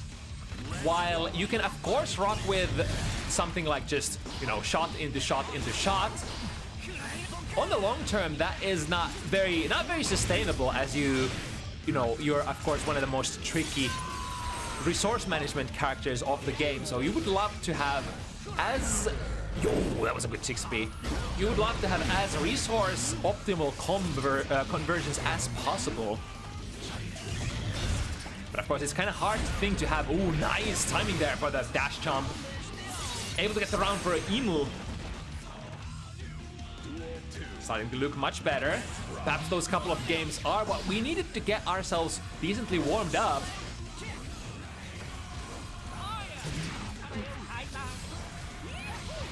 And once again, Emu playing a little bit of a feels like Emu's playing the rushdown character here a little bit. Which is perhaps what, you know, what Happy Chaos has to go. Oh, nice bait there. Missing the punish though. The guess is on the money on the Rensen. I mean, if you don't have the perfect control of your character, it has to be said that Emu does have the sort of the basic RPS of the Axel matchups down. They do understand that you can't really approach Axel on a horizontal vector on the ground because of, you know, all of these moves that are coming out, this being one of the main culprits, the Rensen. So he's more playing the seesaw game. Dash, sort of dash blocks, go into the air, fake a commit, air backdash out, maybe double jumps. Try to look for an opportunity where Axel basically commits into something that you can punish like that, just like that. The dash jump once again, able to hop over Rensen and getting Emu into a position where they can, in fact, attempt to get a punish. Once again, look at those jumps. All of those are really well placed. But now caught in the zoning loop. A couple of winter cherries. Oh, but held on a second. We go into a combo, 1-2, dropped it, but we're still working with the corner and with a lot of meter as well. However, Epic Gamer able to push Emu full screen. Ah, the that 5B doesn't end up landing on crouching hitbox of Axel's. And despite that good read on the jump in, not able to convert, Epic Gamer will happily take everything that the opponent wants to give them. Mankind knew that they cannot change society. So Nothing in this world is for free, but goddamn am I happy to eat out of your hand if you let me. Now working with the far slash round start. Actually got a really nice buff to their far slash a couple of seasons ago. Not really like new season 3 specific stuff, but Axel has been getting some buffs ever so slightly or slowly over time. Especially like his conversion ability has gotten so much better since the start of the vanilla strive. There we go, another well-placed instant air dash. Not able to close out the combo successfully. And now Emu working with a little bit of a life disadvantage. A life disadvantage indeed, falling down without FD straight into the chip out frames of that low special move, the low follow-up of Rensen, delivering quite a few pixels of chip. Oh, here we go. Quick 1-2. Nice, crossing over, completely avoiding the hitbox of that snail from Epic. Alright, a little too early on that command grab, or perhaps Emu's timing on point. Of course, I think these players do play with each other quite a bit, or so I've heard. So that would kinda explain some of the really good reads for Emu for moving around Axel's normals. Right, an opportunity for Emu finally to put themselves on board with a tackle kick, forcing the burst out of Epic Gamer. But now how are we gonna get there? The curse ball has been applied, and the shots are a little bit more empowered. Gets rid of it very fast there, Epic Gamer. And the 2D, 5D, sorry, the 2K 5D. Not leading into anything without uncharged or the 50-meter RC conversion. Dash jump once again. There we go, the instant air dash that started it all. Is that gonna be too late? Let's see. No, just in the nick of time, getting the heart knockdown. This is starting to look very good for Emo. That's jump slash. Got a clean conversion. Not gonna be plus out of this because of Epic Gamer's RC. 2K. Oh. Fan the hammer. Didn't manage to get the super. Now Emu is out of resources, won't be able to take out the gun anymore. I think the idea behind this was very logical for Emu. They were like, all right, I don't have strong combos on Happy Chaos, but I am very close to finishing the opponent, or at least wall breaking them. Let me just do a quick fan the hammer, empty the revolver, and sort of pray that it's gonna be enough damage. Alas, it was not that time. But E for effort for sure. Ooh, nice. On the small frame trap there with the gun. And that's a more than a small frame trap. However, not able to keep their pressure strain quite tight enough. The opera here for Epic Gamer. One vision is potentially activated. Backdash. Oh my goodness. Let's see the combo this time. Again, the same ender whiffing there. The snail, I believe. Almost finishing the very cool sequence. Too heavy. Massive reach. Caught after backdashing, I think that was. 2K 2D on the landing. Quick knockdown. Back in the zoning game.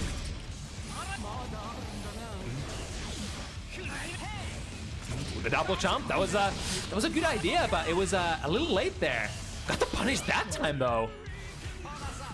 Emu is closing in, 2D into a conversion, very nice. And got the optimal concentration into super as well. Yeah, I think this is the one combo that Emu has definitely practiced and is able to do. And it's getting slowly more adept with it as well. Once again, get the full clip. And perhaps looking for the first win here. RC bait. Oh no! Trying to get a punish with the 5 heavy. Not quite. And now the super could potentially catch the backdash. Is it too far? I think Epic Gamer deemed that it was in fact too far and tried to go for the RC and catch Emu after the backdash recovery frames. No dice though. Okay, 2D, rainwater, knocks the opponent far away. Ooh, that's gonna be punishable. Finds it with a 2D. And the scapegoat blocking the strike from Epic Gamer. However, the RC explosion popping Emu up into the air. First applied. Now we're shooting. Rooting, tooting. Here comes the 2K 2D into a throw. Looking good. One more. RC. It's gonna break the wall a little too soon. Could still be anybody's game. Epic Gamer looking for potentially one good combo while Emu wants that one hit. There we go with that jump K. Not the most deepest of jump-ins, but hey, we will work with whatever we have. And Emu is finally securing the no free status for themselves. And as they say, the way is only up from here on out. It's been a rough set so far, but perhaps as Emu is getting more comfortable with that one Happy Chaos hit confirm that they have in their pocket,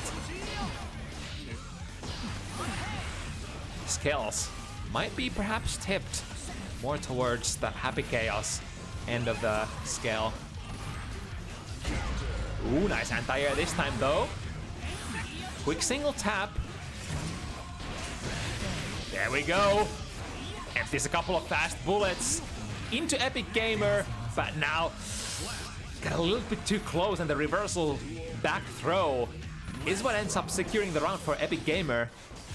Tried to latch with the reticle, however, didn't get the RNG right. One option, of course, would be to take out the gun while you are jumping. I wonder... I actually forgot, if Happy Chaos is moving, does it make the reticle harder to stick? These are the questions that, you know,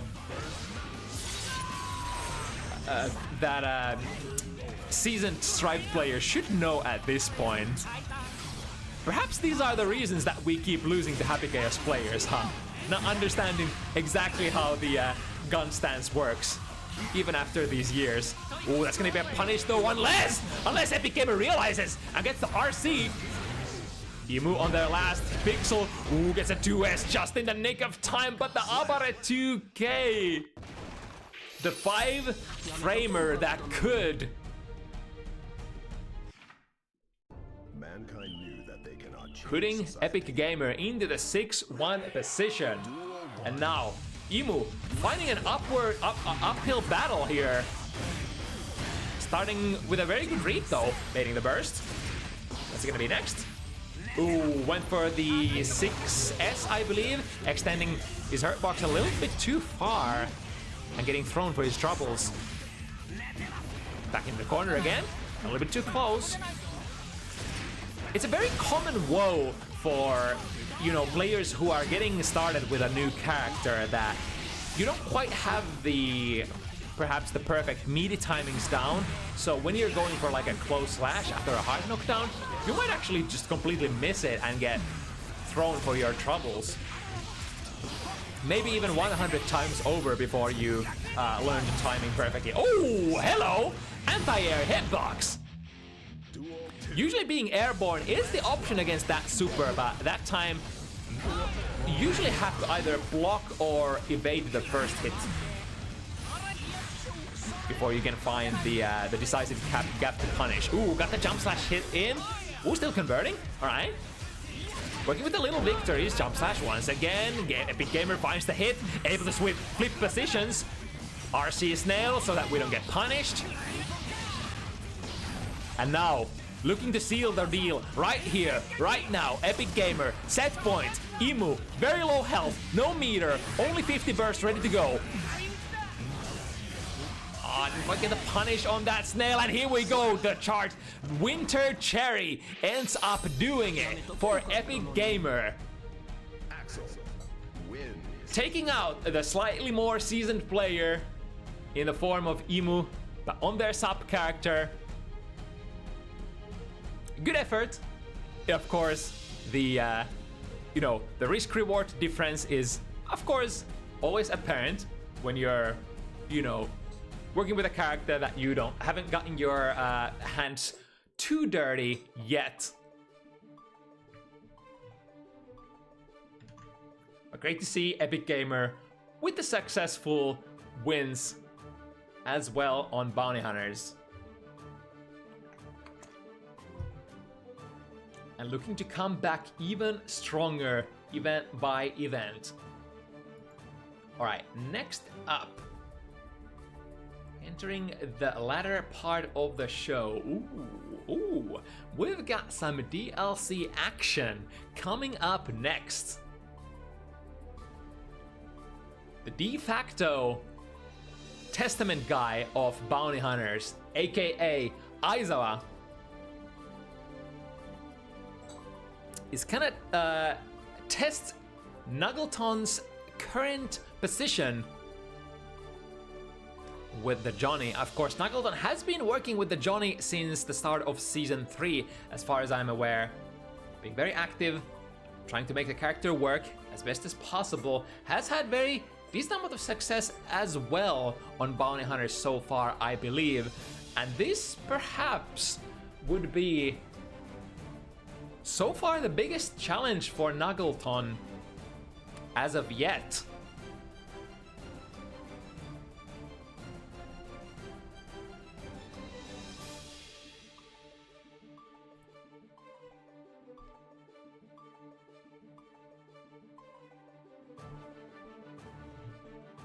Quickly message Aizawa as well to let it go, that it's go time. Oh, never mind. There we go. Speaking of the man himself, entering the fray.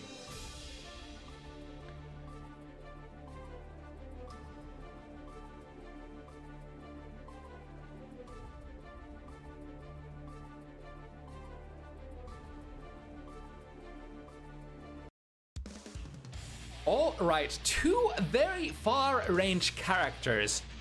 And I was thinking about it earlier, and these are surprisingly similar kind of characters in a way that both are working with a two-step game plan of sorts.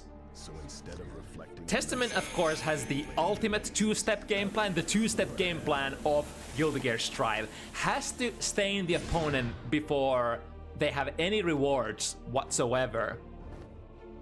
For Johnny, it's a little bit more forgiving. You can, of course, like even a single misfire from downtown is gonna be pretty valuable. You get the knockdown, you get the deal, and the deal is the first step usually. After you got the cart down, you can go for high-lows with good convertibility. You can go for guard crushing. Oh my goodness, what was that reach of that 2S? What did Nuggies just counter poke? That was nutty. I think that was the startup of Fireball. Because Testament does extend their hurt box quite a bit for Grave Reapers on startup. Once again, dealing. The turn-up follow-up didn't actually reach Aizawa that time. A Fireball preventing Nuggies from running in. And still trying to... Oh no! Was desperately looking for that one tap on that stained Johnny. But McNuggleton able to find the close slash instead with a big combo. Put an end to that dream. They are staying now. Yeah, there we go.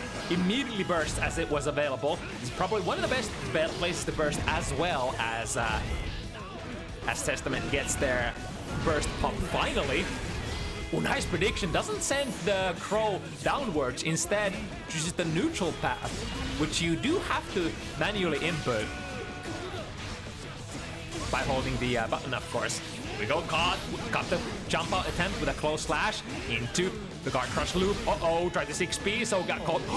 No, no. What? that looked really funky. All right, it indeed does have a Guilty Gear hitbox. I was almost willing to bet that perhaps that jump in would make this reversal super miss, but fat chance. And McNuggleton basically sends Aizawa flying off the screen. Alright, teleporting. Side of the Mistfinder range. It's interesting, even if you do get stained, it's gonna be slightly difficult for Aizawa to perhaps work their way in and get a pop on that stain because of the massive range of those Mistfinders. And on the other hand, I wonder how Mistfinder does interact with the Crow. We're probably gonna see, oh, but hold that thought, we got a close slash. Ah, got the accidental side switch, which Nagis probably didn't want. The big hand, doing the deed, the counter poking. Oh, canceling the RC straight into the active frames of Nagis. Close slash, still. Burst into the corner and securing the rounds for themselves. Aizawa here, but Nagi starting with a bang. The guard crush loop, bluff with the deal. Oh, but not getting the bluff this time. Aizawa ready to mash out. And now the pressure is on. Oh, able to maneuver past that upgrade Reaper. Deal. Unless you get out of there. The follow-up is still gonna explode into a massive, massive hitbox of red. Red Assault. Ooh, this is actually interesting. I think for a lot of the characters, the Red Wild Assault actually deals less damage than some of your more optimal wall breaks. So perhaps by using the Red Assault here is what allowed Aizawa to survive with exactly 1 hit point. But a quick Mistfinder from the skies. Correct the situation for now for Nagis. Ooh, tried to go for a back jump slash to catch, but jump slash does have a lot of horizontal move. Horizontal reach for Johnny, but not too much of vertical one, which would be, I think, usually what Johnny's jump heavy would be used for. Ooh, good anti-air with the predictive up fireball. The up fireball is surprisingly good, once again preventing the opponent from getting in. One of the staples of Testament zoning. We of course know the S-Crave Reaper, the grounded one, but the air one is surprisingly tricky. It kind of does the same thing as the other Crave Reaper on the ground, but then also prevents the opponent from jumping in. The way you usually want to counterplay the up Crave Reaper is make it whiff and then poke with punish on the ground. But it requires a little bit of discipline to do that, and not just ramming yourself into the fireball hitbox, because it reaches like something like 4 character lengths away from Testament still, the strike portion of the move. All right, deal into. We go into conversion. The wall kind of saving Aizawa here, breaking a little too early for what Nagis was hoping for. 6P preventing Nagis from dashing in. Ooh, the Mistfinder actually hits from the wrong direction. I think Aizawa actually shoved themselves into the hitbox. The instant air dash, trying to call out perhaps a crow here, but Aizawa, as we know, the master of the possession, teleports out of the corner. Oh my goodness, snatched them out of the pressure. What a brave man. Oh, hello? We good? Yeah, we're still good. Sending the up crow. Now cursing Nuggies initially. Oh, we're going for a ride here. Deal into the big pop-up, into the super. It's gonna be a hard knockdown. I did see Aizawa getting their burst back here. Let's see how early they want to spend it. Because that burst has so many applications, especially for a character like Testament as well. Testament's one of Testament's biggest problems is look at that. Seize the startup of the fireball, spend the Joker trick, throw it. The best anti-fireball in the game, ladies and gentlemen.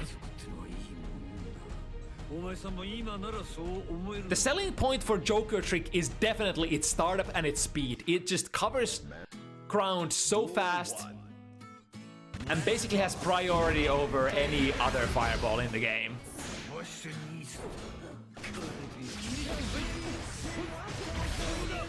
Right, Wild Assault, keep them in the pressure string. Keep them in the mix with DJ Johnny.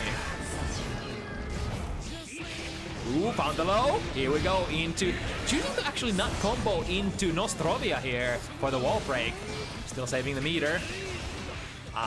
The Volt deal, the classic way of trying to skip the neutral if the opponent is sleeping on the wheel. Works as an air-to-air here. Quick slice on the Mistfinder. Puts an end to those fireballs from Aizawa.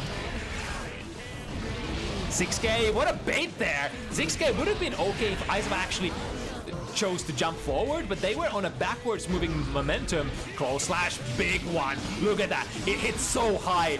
Johnny close slash is definitely in the same class as classic close slashes such as Milia, Nagoriyuki, Leo, you name them. They hit so high up in the air. So working as sort of a makeshift anti-air in a lot of situations.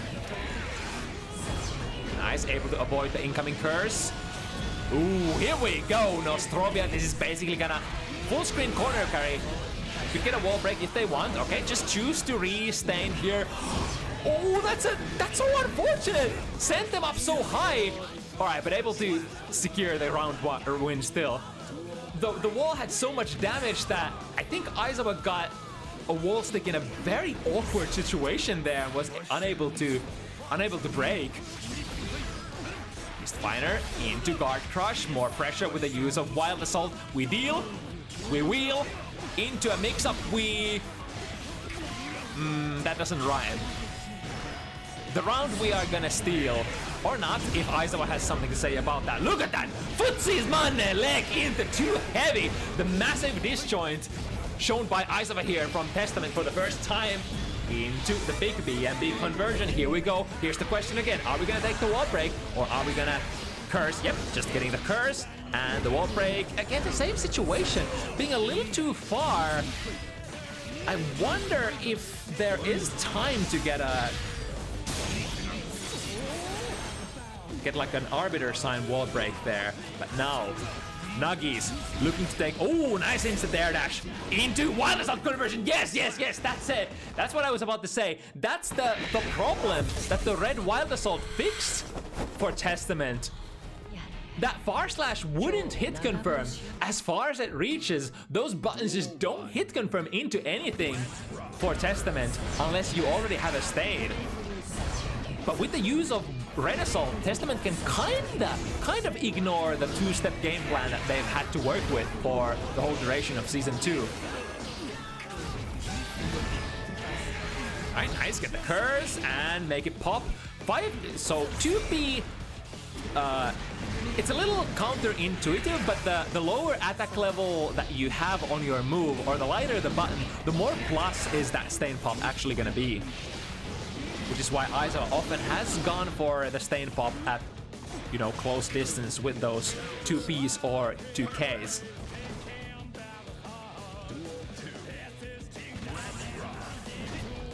Oh, just barely missing with that 6K. That 6K, if I were to describe the hitbox, it's basically a pillar of red.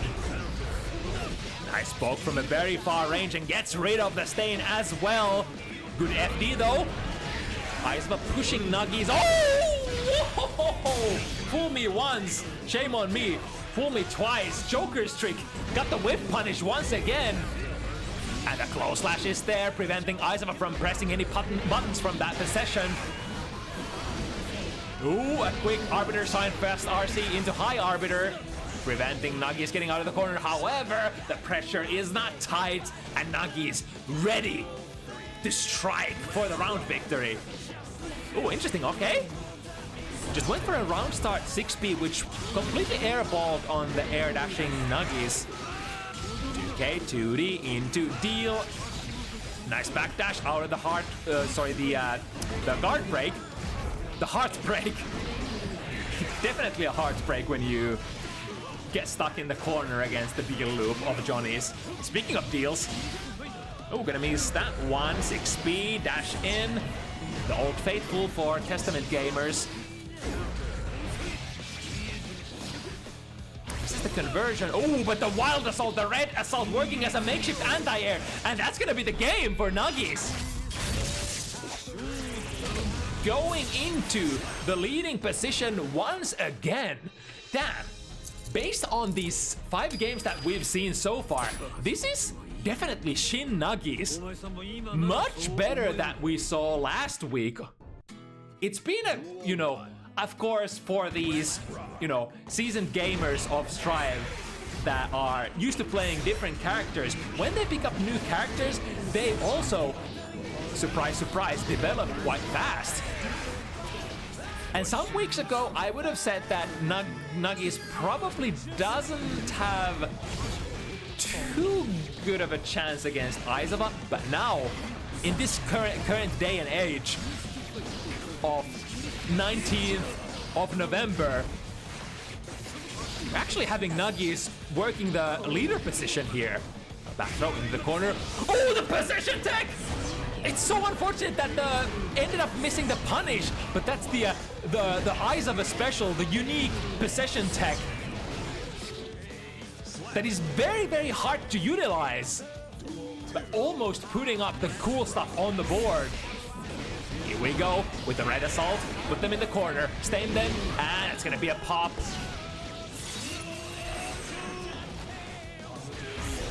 Ooh, footsie, 6B, straight into the Wild Assault and the Nostrovia, the most potent wall break that you can have for it. Also gives you a stain here, and now we have, this is the most safe play that you could play. Micro dash into High Arbiter. If your opponent is trying to reversal, it's probably usually gonna whiff because you are from so far away. It's usually gonna catch their backdashes as well, and on hit, well, with that amount of life, Aizawa can just confirm basically into anything that they want for the victory. Big counter hit with Stain. Both players have expanded their bursts. Aizawa still to improve their position, getting out of the corner with the possession. Position improvement with the position. Whoa, that's a lot of damage. Equalizing the situation. Aizawa working with a little bit of extra resources here. Has the Wild Assault ready to be used. Curses them into the corner. Misses. Tries to fix their mistake there. The anti-air with the RC. Unable to do so successfully. Faking with the position. Yeah. Basically, when you see the Succubus, oh yeah, the priority through the fire and the flames and all the hitboxes that could be. Here comes Johnny. Full burst resources for Nuggies. Need to get rid of that stain somehow though. I mean, spending the burst is one option. 6K, look at that. Look at that massive hitbox. Doesn't allow any air dashes out of the corner. And Old Faithful from back in the day set up a safe jump. Because Nuggies did have 50 meter available. Oh, what's this? What's this? Ooh, whoa, you got mixed up. Snuggles close to you, point blank, massive combo, but the Joker trick once again, giving pressure for Nuggies. Oh, you forgot the deal, or perhaps the deal was not part of the deal that time. Throw towards the left corner once again, safe jump, missing with the jump D. All right, we're dealing this time into, don't even need the combo, land the, or rather don't even need the missed finer because we landed the hit. High finer. Sorry, not finer, the Arbiter sign, that's it. Alright, we got what we need. Curse. There we go, and pop it. Ooh, the heart burst bait from Aizawa though does not end up working out. Here comes the card from the skies. That's a lot of value that Aizawa lost there because of that burst RPS. But you know what they say, it do be. You take a risk, you play the game, sometimes you lose, and it looks like Aizawa might lose this one big explosion. What's his name? Don't even see. Break the wall. Nagi is going into a 2-win, or rather 2-game lead here. Duel 1. Let's rock. Yeah, it's actually Aizawa who will have to now work for this game. 6B, 6B, 6C, facing. That's a very common way of trying to fish a hit against the K Finer, the horizontal Finer. Because I think every character in the game should be able to low profile under it. But Nagi's there was using the up Finer instead, which could have a different interaction. Like that. Ooh, not getting out. Yeah, probably a pretty good burst there. Very respectful, even though Nagis is on the lead. Nice jump out of the stain, recognizing that the setup was not guaranteed. Guaranteed curses for you. Tried to predict the jump out that time, and the possession, nice switch of sides. Nagi's gotta be very careful here. They are stained. Nice using of that steered teleport as well that Testament did get in Season 3. Here and there. With the jump in. Oh! What's going on? Finish your plates. Gotta be really careful here. Seasoned players like Aizawa definitely. Oh, tried to cancel the 6P into Wild Assault, but the startup is very slow, and Nuggies was working with a Clash Cancel string instead. Or rather, Clash Cancelled normal, which will usually end up being much faster. Oh, the card clipped Aizawa's toes! But they don't care. Throw the opponent into the corner, Wild Assault, keep the pressure alive. Nagi is immediately out of the corner. Possession out of the Mist Finer. Have to use the burst here not to get corner deals. But Aizawa knows, I'm not gonna hang around that card, because that's a minefield and a half. Tries to air dash into the up. Fireballs. But oh no! What? The plus frames! Where are my plus frames? Out of the curse explosion. Reversal super for the first time unleashed by Nuggies is once again gonna be in a situation where they can finish it. OTG, not enough has to fold. Oh my god! Aizawa survives against all odds. Good presence of mind to hold the FD there against the last special move that McNuggleton chose to unleash. Never say never. 6B clips on the jump out. Ooh, caught up.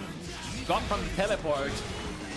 Chooses to use the burst here. The K-Finer doesn't quite reach, and just like that, teleporting out of the corner into the big counter hit. Here we go. Cash out. Nostrovia. Get the stain as well. What's it gonna be this time? Play it safe. Yep. I mean, you can go first, but it's not gonna improve your position all too much.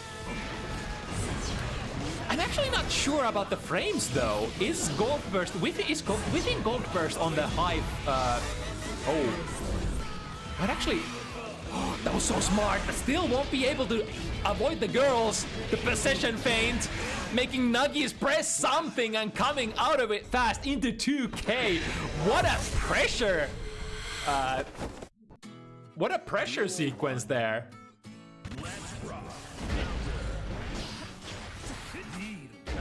There we go, tried to block the deal, but Aizawa was having none of that stuff.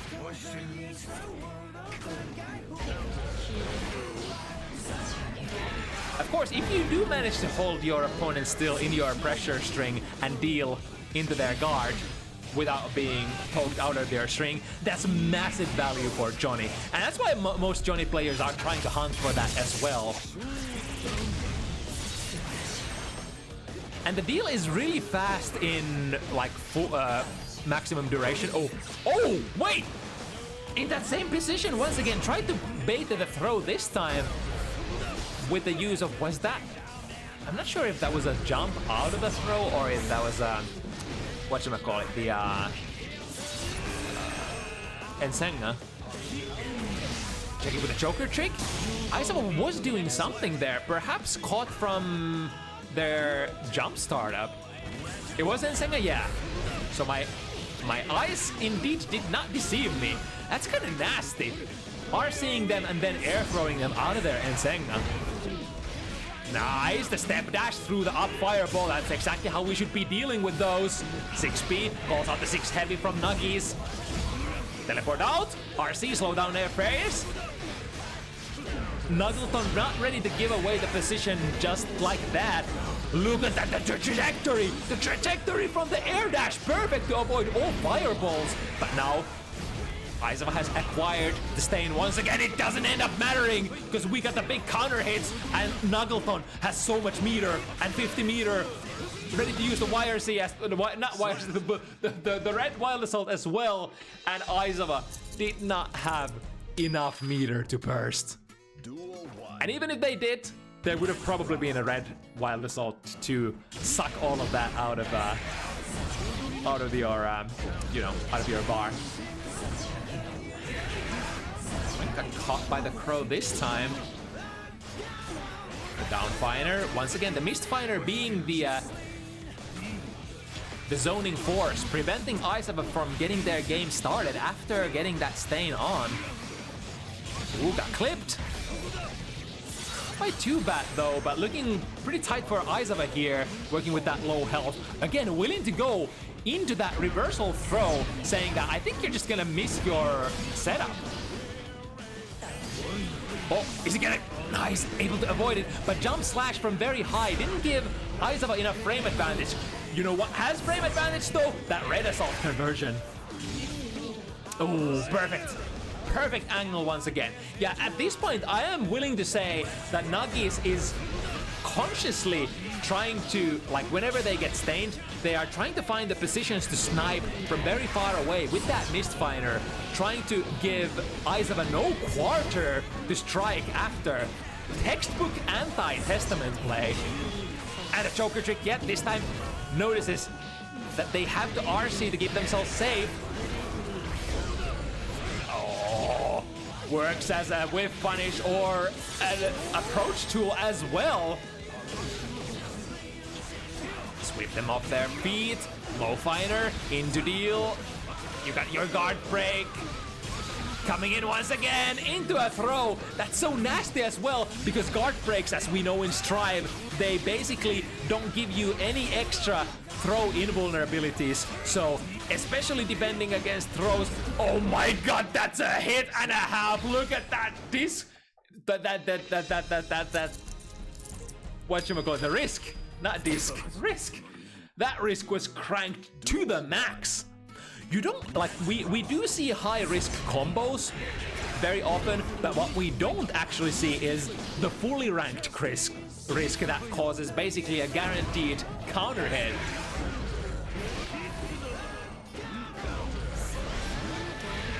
Also, I think I forgot to put point on Snuggles, right? Snuggles, hello?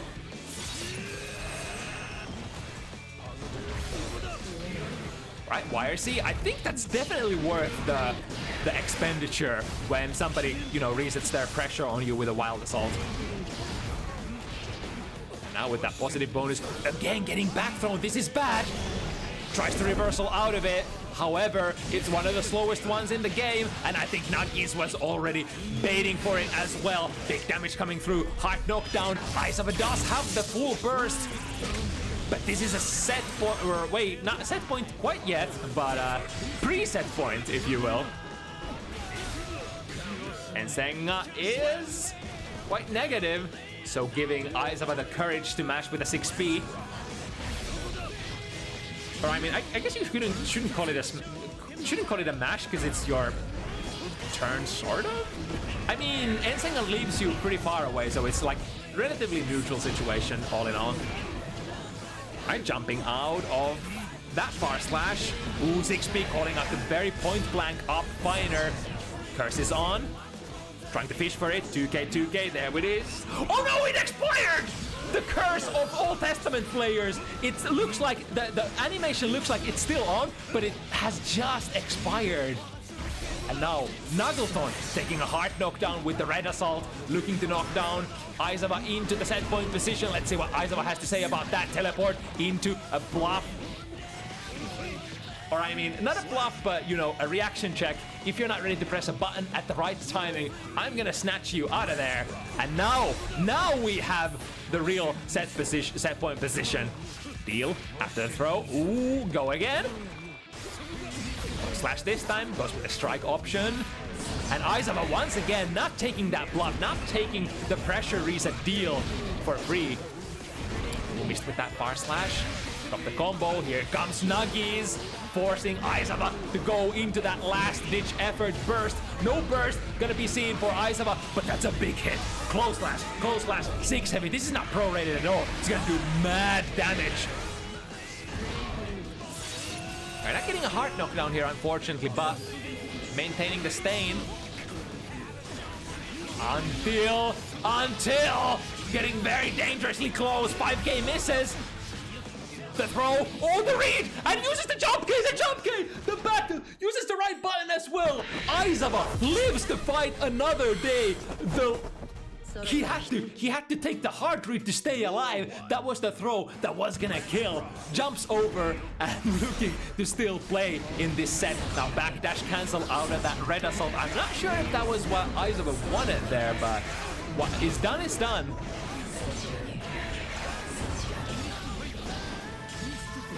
Ooh, okay, staying safe. Going under that time. The big hand does deliver from almost half the screen away. But, oh, missing with question mark? Lots of plus frames, goes for a back. Oh, tried to go for a too heavy, which was, of course, way too slow for Joker trick. Again, both players missing a lot of their Oki setups. Backdash shimmy, no reaction from Knuggles initially. Yeah, I think I've seen both players turning up the frequency of their shimmies because they are getting massively grabbed out of their setups. And I mean, technically, you could keep your setups tighter, but you could also just say, fuck it, I'm not gonna bother. I'm just gonna shimmy you and get a fat, big counter hit for like 200 plus damage instead. Now the frames for Knuggles were slowed, so not willing to press any button there. Nice, stay safe against the Joker trick. Into the low. Momentum burst into the corner, able to keep him there, but no! Here comes the wild assault conversion straight. Oh no! They tried to cut it short with a quick super, but that was not enough. But there it is, the most safe round start hard knockdown option for Testament. The one we talked about. Micro dash, high arbiter. The reversal super for Johnny just doesn't have enough reach there. Can't reach it. As we say in the industry, can't touch this. Neutral trade, both players still working. Get their pressure started. Nuggies depositing that 50 meter into this pressure. And why should you not? As soon as you get this one, as soon as you get a wall break, it flows so well in Season 3. Now, what is Aizawa gonna do? Only 50 burst left. But that deflect shield is not the most comfortable option in the world, and McNuggleton putting himself in a set point position once again. Aizawa honestly is not too far behind though. 5 to 6 here, needs 1 game and 1 round. Sorry, two games exactly. QK math. Finland math. TO math. Ooh, that was a nice maneuver. Took the missed fighter stance, dash forward, and horizontal fighter. Aizawa jumping under the Joker, getting a punish as well, forcing Knuggleton to go into that blue burst. Nice, teleport out of the corner. One more touch. Where's he gonna come from? Pop the stain. Oh, but no, not enough plus frames for some reason. Where from? Behind? Doesn't extend themselves into the Calamity one. Any hit, there we go, there's the chip damage. My goodness. Set point still. Knuckleton could be looking to clean out the house. Aizawa finds the stain. And the 2S. Very nice. Initial hit. Loops. Into the stain once again. This is how Testament gameplay is supposed to work. Fakes with that forward dash. Doesn't let go of the Mistfinder. Deal again. Break their guard. And catch their backdash. Close slash big combo. Oh, but the wall breaks a little too soon. Aizawa now. All resources on board. Sends. Let's see. Knowledge check. Does he know how to get over? Yes, he does. But he went for the full jump instead of the instant air dash, so couldn't get a punish there. Aizawa coming in from the skies. Red assault. Air throw. Sorry, the back throw. Oh, there's the position tech. Now doing it successfully. The red wild assault. As a meaty, that was so many good decisions from Aizawa. How do I even unpack that? Okay, so dodged the reversal perfectly and then played the red wild assault as a meaty. Oh wait, was that enough? Did I miss actually a 1 point for Aizawa? Was that a kill? Or was that a win? I think I miscounted and that was 7. Apologies there. I didn't even know that it was for the game. Anti-climatic finish for miscount. QK miscounting games once again. Okay. I guess that's how it went. That was a really great set. I really love, you know, I got distracted there, but the meaty fully charged red assault that Aizawa went for was basically a countermeasure against Knuckleton utilizing any of their burst options after that initial hit. You know, it's still, the opponent could go for a reversal burst, like wake up off the ground with a burst, even with a gold burst. But if they don't go for that, if they block initially, if they block their wild assault initially, they're gonna lose their access to that burst. And after that, you're holding the pressure from red assault, which was the key to Aizawa's victory there from that last situation. Very great run back. I think Knuckleton was on a 2-game lead at one point, but Aizawa pulled through.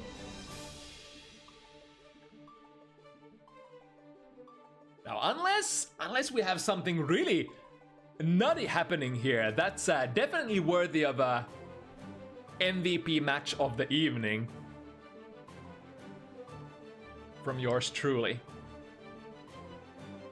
Alright, some more big boys and big girls matches coming up. We got Ziff, a Sin player from Finland, entering the fray against Maria Nagoriyuki. Wild versus wild. But who's the wilder out of these two?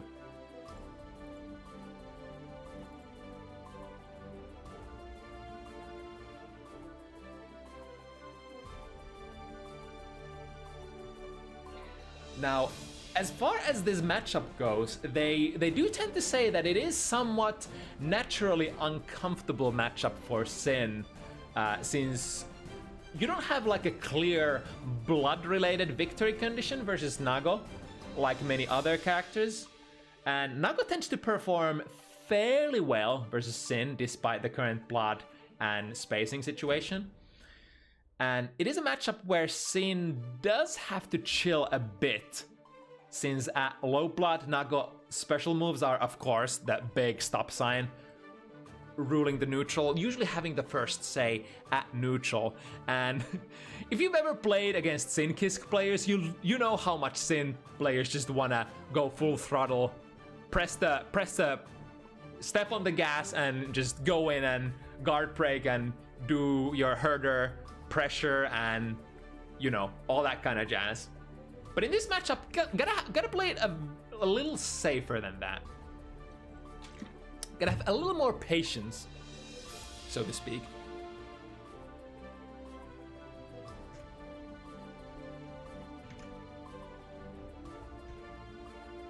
Now, let's see. Which player do we have in the lobby already? We have both players, in fact, in the lobby. I think.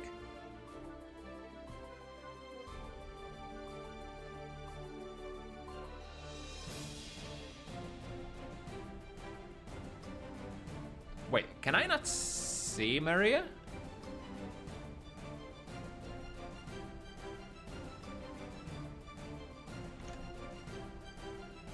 Because I'm like, it says that both players are in the lobby. Well, Maria's not in the lobby yet. Wait, really? Wait a second. I thought I saw Puthicat. Oh, would you look at that? Was I blind? Hello? QK? Notoriously blind? Blind to Tio? No math? Can't count? Forgets to switch scenes? Hello? Fire? Reclamation?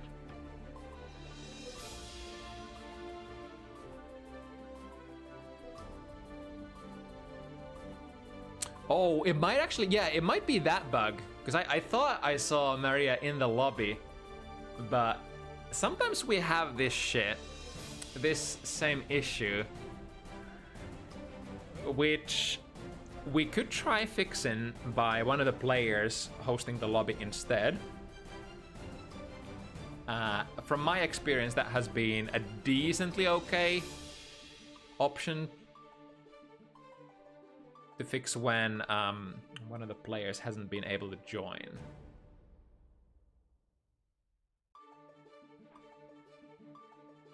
We'll keep an eye on that. Let's bring out the cards for a couple more minutes, because these cards are kind of cool. Wouldn't you agree? And they are indeed designed by the one and only who we earlier had on the show, Miss ULTINEET herself.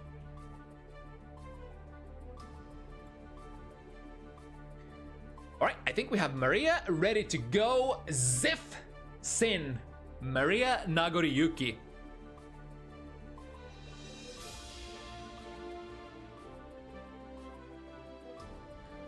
What's the thing they say in Street Fighter 6? The thing that sounds like shit will fly at this location. Is it fists will fly? Fists will fly at this location. It was funny. I always thought it was like shit will fly at this location, and you know, there's a lot of stuff that's gonna be flying in a second. Now grab hold onto your seats. Two explosive characters on a crash course. Sin Kisk and Nagoriyuki.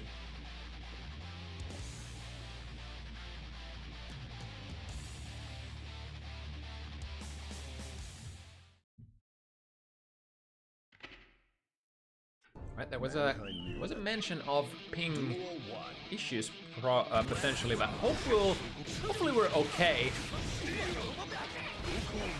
And starting off the party with some Nagoriyuki pressure. Check with a 2S. Oh, nice whip punish there with Elkhunt. Going into the Hawkbaker, you're gonna see a lot of those. Sin, at the moment, the best DP character in the game. No questions asked. Elkhunt, ooh, sees Ziff running forward and ready to counter with a throw. Nice catch on the landing, not the biggest punish there. And Maria is quite high on the blood. Bam! That's gonna hit hard though. 1, 2, Samurai Showdown.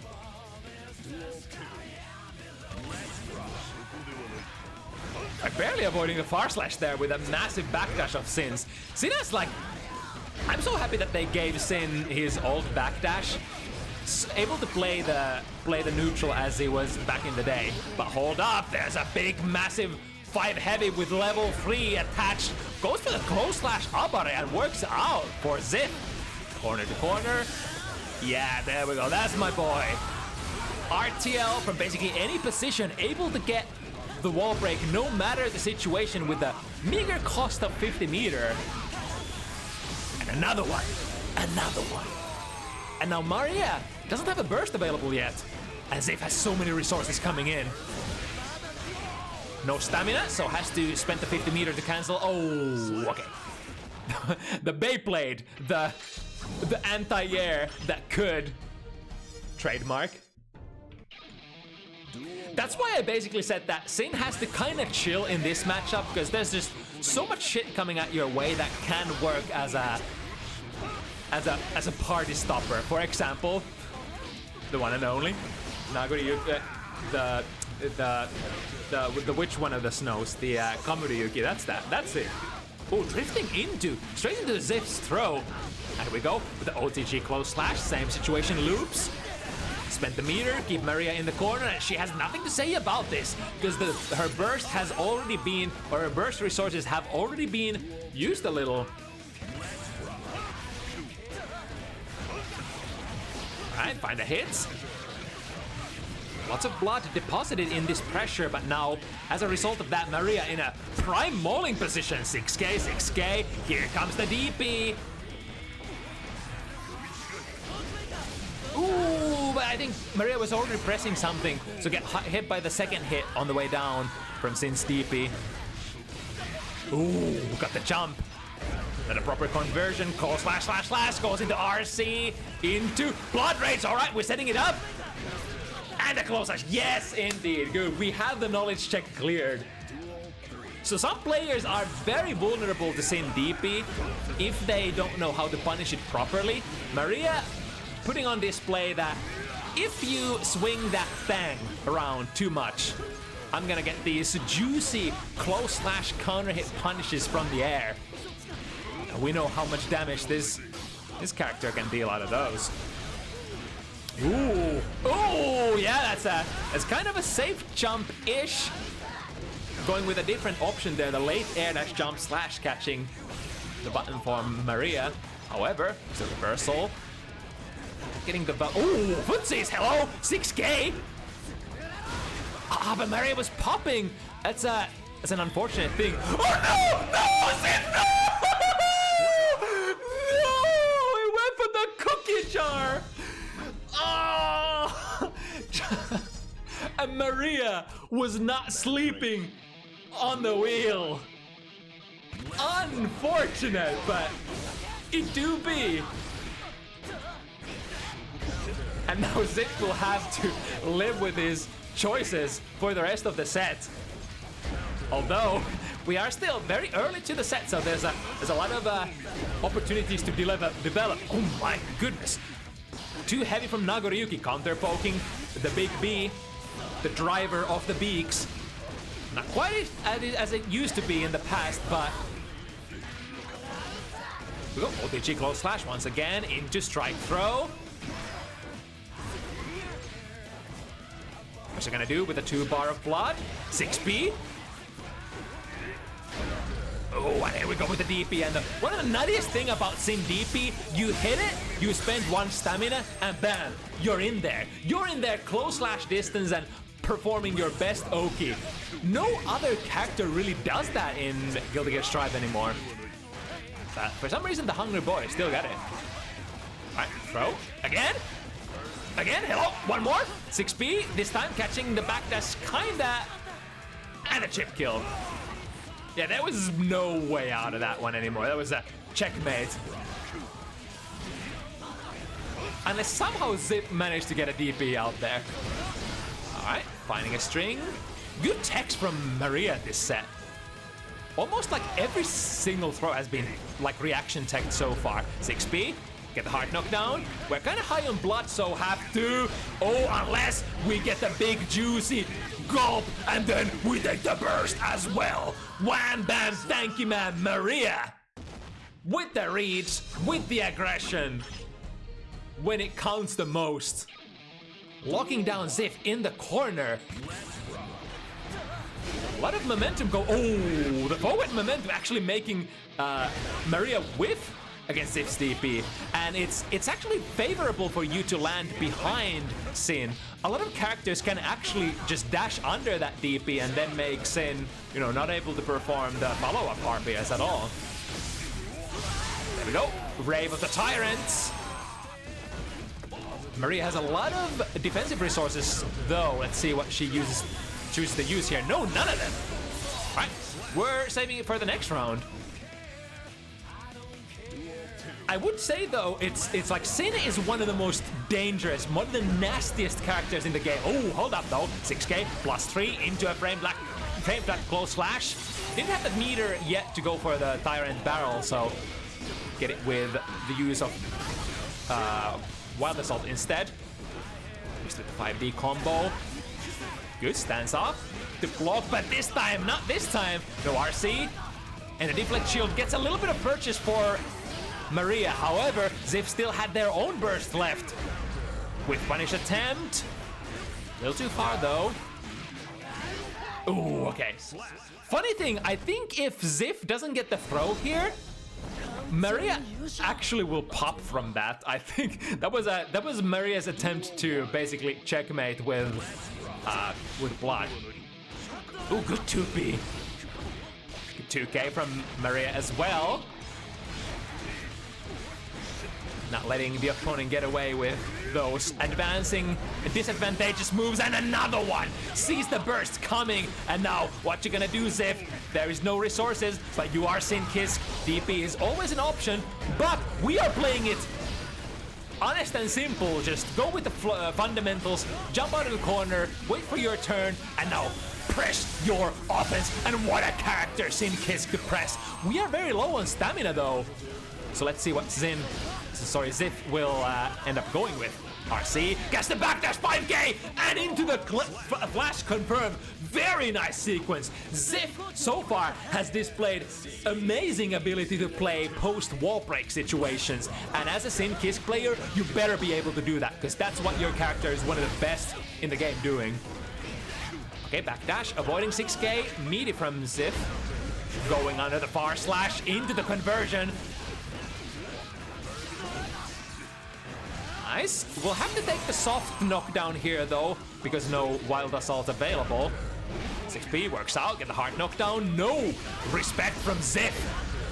And RC, hard knockdown. Oh my god, that was lots of patience for Maria to hold that burst there. 6 heavy, immediate burst. Ziv wants to end it right here. Oh, but the jump slash, or sorry, that jump heavy? Jump slash? Which one? I forgot. YRC, immediate burst, doesn't want to get Ziv, get any chances. You will take my pressure! High, low, high, is it lie, is it low? Is it gonna be a throw, is it gonna be a strike? Checkmate, buddy! Ziv had to live for a couple more frames, but it's so difficult when you're fighting with your last pixel of life left. Ooh, clip the tails. Or tails, the nails of Maria there. 5 heavy, that time that Elk Hunt was not spaced quite enough. Elk RC, this will go into a big standard conversion. Wall break, can take it with a Wild Assault, yes indeed. And now it's gonna flow. Maria, 50-50, available, 50 burst, 50 meter. Goes into the YRC first. That's a smart, I think that's my favorite option as well. When Sin starts pressuring you after a hard knockdown, YRC. Make it stop. Say no to the nasty stuff. But now Ziv needs once more. YRC, and another one! Another one! And why not? Because they are still in your strike, throw, high-low mix-up. And, you know, I guess we didn't elaborate too much on why Sin is such a fucked up character after a wall break. It's, I think, in my opinion, mostly because of other characters in the game have 2 resources. They can juggle burst and meter with each other. Sin can actually juggle 3 resources. While Sin is using stamina, he's gonna gain 2 resources while he's using, and you know, you get the gist. Using one, you can recharge 2 others, so he basically has more resources for pressure than any other character in the game. You could argue that Nagoriyuki kinda is similar-ish character, having you know, external resource with the blood, but you know. Alright, throw. OTG once again. Is it gonna be a strike? Is it gonna be a throw? This time, the deflect shield works out pretty well. Deflect shield is kind of dangerous against Sin though, because he has a lot of forward-reaching, forward-moving special moves, so it's very easy to miss your deflect shield. Matrix dodge! Both players, meter for meter. Stay safe. Ziv playing the food there at the other side of the screen, basically saying, come at me. Oh, the clash! Oh, the clash cancel into Wild Assault! Are you kidding me? The presence of mind from Maria. The moment of brilliance. Mankind knew that they cannot. Because that was the option. The one option that will also beat the DP cancel from Ziv. God damn. But now you're in the mix with DJ Strike Throw. Uh-oh. Missed the micro dash. And now gonna pay for his crimes. Ziv getting Tim's in the face. Big driver into one quick combo. Maria is very high on blood here, so... Well, getting a decent chunk of it back. Look at that. Oh no. Uh-oh. Uh-oh. SpaghettiOs. Yeah, even though the forward Hukyo, or the Hukyo doesn't quite spend as much blood as the other special moves, it is still very expensive. And the thing is, spending blood comes back twice as slow as regaining blood. Right, but Maria working with a very quick momentum shift here. Yeah, I mean, at that point, it was probably a GG go next. Recharge as much of your burst as possible. Oh no! Backwalk out of the DP, but then the second hit, the classic. Trying to bait the DP from Ziv. Ziv this time very patient. Pounces out of the corner with the use of Elk Hunt and the Elk into Gazelle. The good old reaction check. 5k a little too far there. And into the Kara Super we go. Quick 1, 2, 3. One of the simplest, but one of the most best feels good combos in the game. Here's my toes. Here's my special move. And here comes Ziv with the RC. Tries to keep the pressure alive. And then another one. The reaction check with Gazelle Step. Basically out of all of those special moves, or rather usually from Big Driver, you can kind of react to those Gazelle Steps, but if your attention is directed at other things, it can be a very hard thing to do. The only place where Gazelle Steps are, you know, quotations real, as they say, is after Elk 2, which gives you massive... Oh no! Ziv! Didn't pay attention to the burst meter, or rather the blood burst. Maria trying to fish for a couple of tasty salmon in there. This time, Ziv did manage to, you know, keep it safe enough and not extend into the big level 4 5 heavies, as they say. Ow, ow! Drops the combo. DP, nowhere to be seen. When is it coming? Is it coming? 2P? Oh, but no conversion. We still need to get out of the corner somehow. 2P once again, making one calculated press. Ooh, that gold burst, keep them in the corner. How did that whiff? Oh my god, what is this tomfoolery? Drops the combo. And Maria's popping. Ziv noticed the backdash, and that should be a kill if we burn the super as well. Don't even need to. The TOD is there.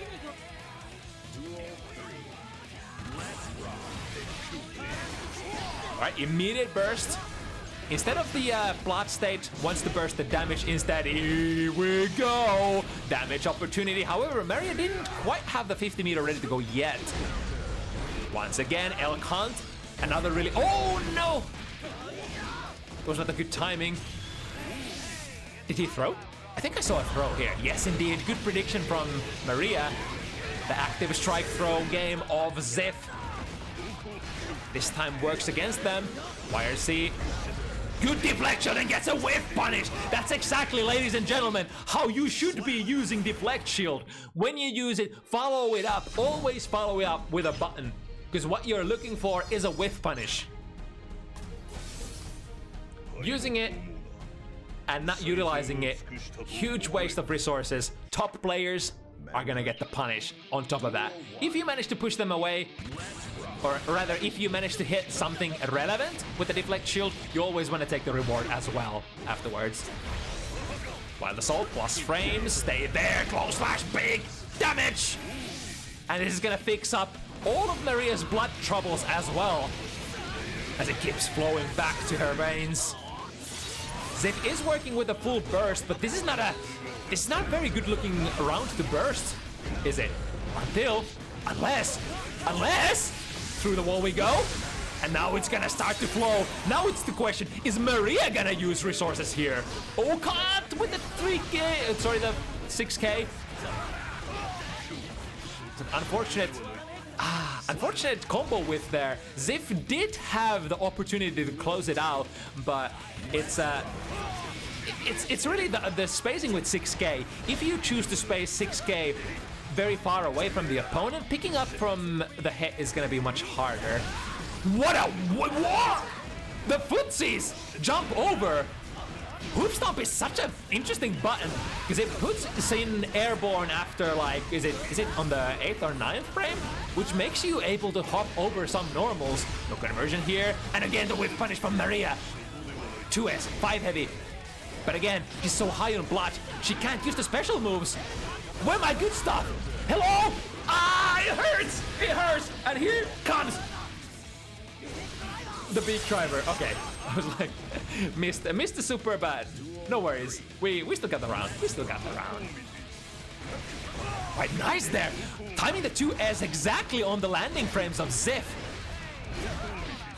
Keep them steady, knock them down. Here's the DP. It's been a while, and Maria is not ready to let Ziff out of this corner. Says, I got a reversal to hold this. Lots of blood coming back. We have a lot of pressure inbound. Ziff will have to find a burst. There it is. Last chance. Assess the situation. Yeah, but because of that super, lots of blood was procured back by Maria.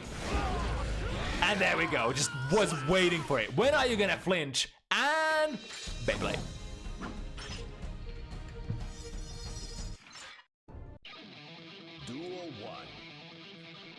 Alright, Maria sitting pretty tight here, has a very decent buffer. Ziff will have to pull through with 4 victories in a row to triumph in this game. Alright, choosing to save the last stamina. Momentum burst. Doesn't quite get the punish. Maria is very high on blood. Here we go with the big 2. Oh! Okay. Still in the corner. Tried to strike, get thrown. Here we go, strike throw. Which one is it gonna be? Followed up by a high-low. One more. Waiting for the reversal. Super Maria respects, and Ziff keeps up the pressure. We are not ready to go down today just yet. Ziff fighting for his dear life, but here comes the big showstopper. The Beyblade calls out the elk hunt from Ziff. Sets up the pop as well. One hit, and it's over. Ziff knows it. He's respecting, extremely respectful. Plus frames once again. Maria is spending everything. The reverse, the backdash, gets out of the bite, and that's a kill. No, not quite. Built the meter a little too late. Spend it to keep the pressure alive, but the 2K from Nuggle. Tried to snipe with a jump D, but Ziff, not really the, I was about to say, not really approach from the air kind of guy, are we? 6K a little too early, and there's the swipe. Damn. The timing wasn't quite there. And now Maria, for the first time, on set point position. DP against DP. Who has the best DP though? Both whiffing. The cancel in the big driver gets the first save for Ziff, but Maria not ready to take this pressure. We are pressing buttons. We are very high on blood as well though. Now, the next objective of Maria is gather up blood. And when the prey is low enough to strike, oh, here we go! That was so smart! That was so smart! This was also kind of smart from Maria. She tried to get the blood back, but she knew she was gonna pop, and there's nothing she can do. No, Ziff, no! The pop! One hit. And she's done! She's done! Oh no! Ziff had the keys to victory! I think Ziff was trying to get the wall break, but there was some sort of a mistake there. That was essentially guaranteed, I think. The idea was to break the wall and then also get the blood pop. But something happened. And Maria is not gonna be a gentlewoman, is gonna take the set right there. You give it, I take it. No giveaway, no take backsies. But that was explosive, as expected.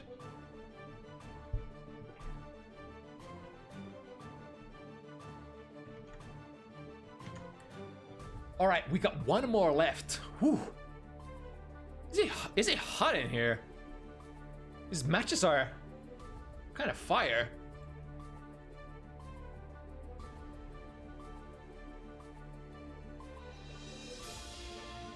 All right, here he comes. The ninja life of Rygand. The lore for this week is we didn't have a strong enough gamer to face this absolute unit of a gamist. So we had to downgrade Rygand a little bit. Put him on Chip instead of Mei. And now it's gonna be the question on hand. Is Rygand's Chip strong enough to challenge one of the gatekeepers between the intermediate and the advanced bracket? It is none other than Pokey on his trademark Anji, one of the most explosive intermediate players in the EMEA region, active participant in the weekly intermediate events. We've seen Rygand take out some intermediate opponents already, but this matchup is a little different than what Rygand has played before, I would say. The previous one was a keep away matchup. This time it's gonna be the Anji, and Anji is all about the spin.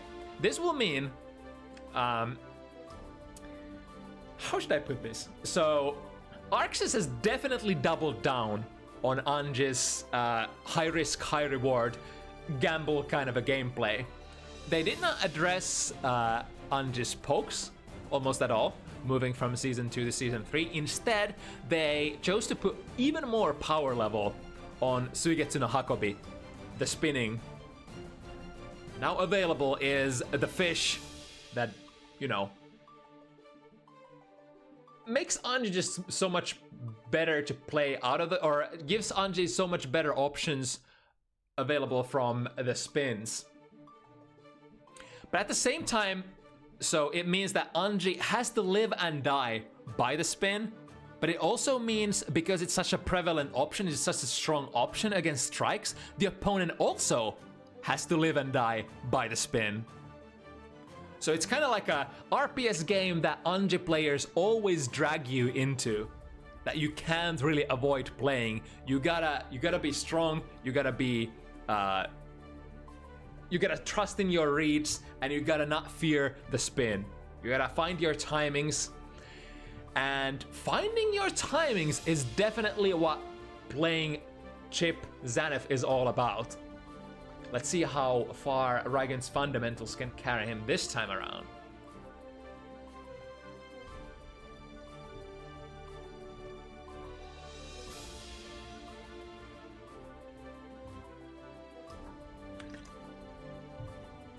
One more for the road. The two enter the ring. Rygand on the left corner. Pokey. Sorry, Rygand on the left corner. Wait, did I say left or right? Imagine having a memory shorter than a goldfish. Oh, do we have some latency issues, perhaps?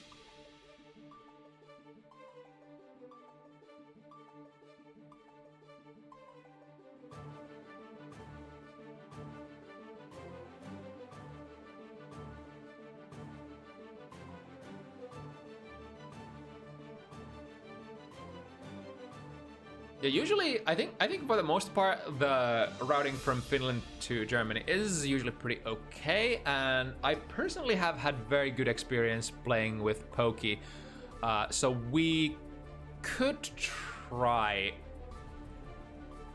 Yeah, I was just about to suggest that we should probably have one of the players host the lobby instead, and then I'll join that lobby, because that is one thing that we've encountered quite a few times already, where there's just some sort of black magic between either the players or the host. It's usually because of the host, and you know, letting the players sort of host a room fixes it.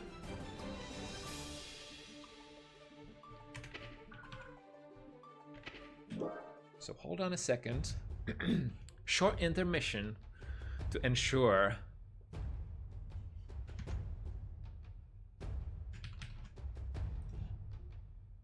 that we have the bestest? Yeah, we have the bestest match possible for the final banger of the evening. Cool detail, this thing has our players.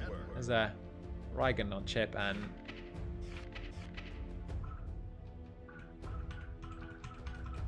anyway. Oh yeah, and the stream can't even see because I have the overlay on. Derp. Herp derp.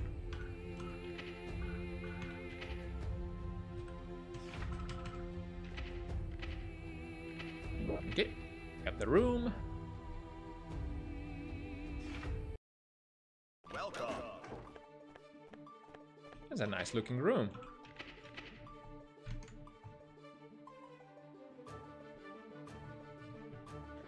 But that means Rygand has the home turf advantage. Look at this locale. There's a lot of personal shit here. How are you supposed to win against somebody who has this much of their own stuff? Alright, enough bullshit. It is nothing but a gameplay from here on out. Rygand, one of the top seeds. Can I say top seeds of bounty hunters? I mean, I can because it's fucking my show. I'll make it so. One of the top seeds of bounty hunters, but on an alternate character. We've already seen Rygand having the fundamentals required to pilot this character in the past, but now how does all of that fare against a character so different than perhaps what we've played against before? Look, good check on the spin. Goes for the throw a little too early here. Pokey trying to punish from the air, close slash not hitting quite high enough. And the 2D, we were talking about the lackluster nature of Anji pokes, but still, Anji does have some okay features to his pokes. You know, the angle of 6B is kind of nice. The range of 2D is kind of okay. Far slash for Anji, kind of fast for its range. Is like, even though you're never the best in your class for anything, you have some interesting options. 2P, Anji 2P is kind of nice as well. Oh my god, holding the spin for so long, got the spin on the 2P of Rygand's. Into an overhead, into low. Nice, still got the conversion. And the super wall break as well. Now Pokey has all the options available here. The parry super with that 50 meter could be an option, just goes for a throw. Fuzzy throw is our name of the game. Burst has been used by Rygand. Pokey returns with a burst as well into the 2D counter hit. Do we have the route? Oh, missing initially. Another mosquito bite. Oh my goodness, this will go through the wall. Gacho who gets it. Is gonna put Pokey now in the favorite position, but Rygand has the burst as well. Sorry, the thingy, the juice, the thing. Yes, he has the thing. In fact, he has a lot of things, but now he doesn't, because at the start of the round you run out of your things, so you gotta work without things. Plus frames out of the shin. And the 6B, yeah, we were talking about the 6B, and Pokey definitely has the fundamentals as well to wait for those air dashes. It does make sense because Pokey is actually a chip player as well, so he should know what this character is capable of and what this character is good at. RC to get a butterfly, which Rygand happily just evades. Pokey does have quite a bit of a life lead here, though, even after this wall break. One wrong read, one parry super, one. There it is! I was like, one is all that it takes. A little bit of an overkill, but I mean, we're not doing this for the damage here, we're doing it for its function. Pokey taking the first win.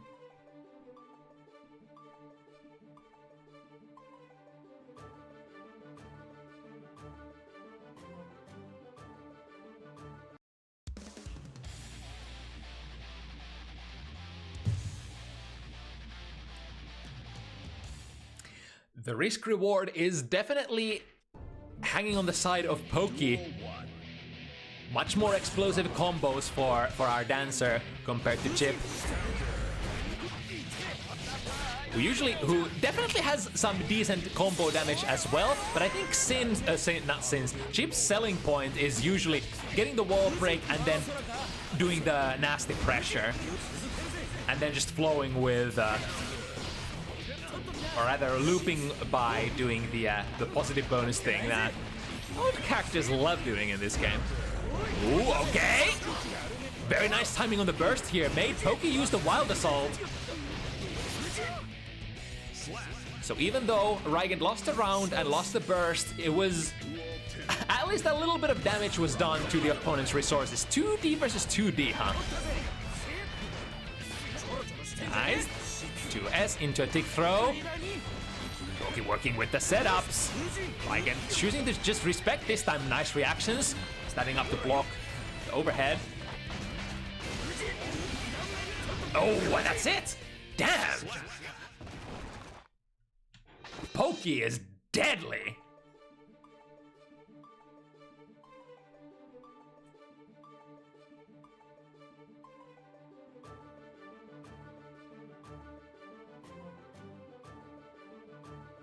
And you know, we've always talked about Anji being that character that has two things: has spin and has damage, and everything else is, you know, secondary.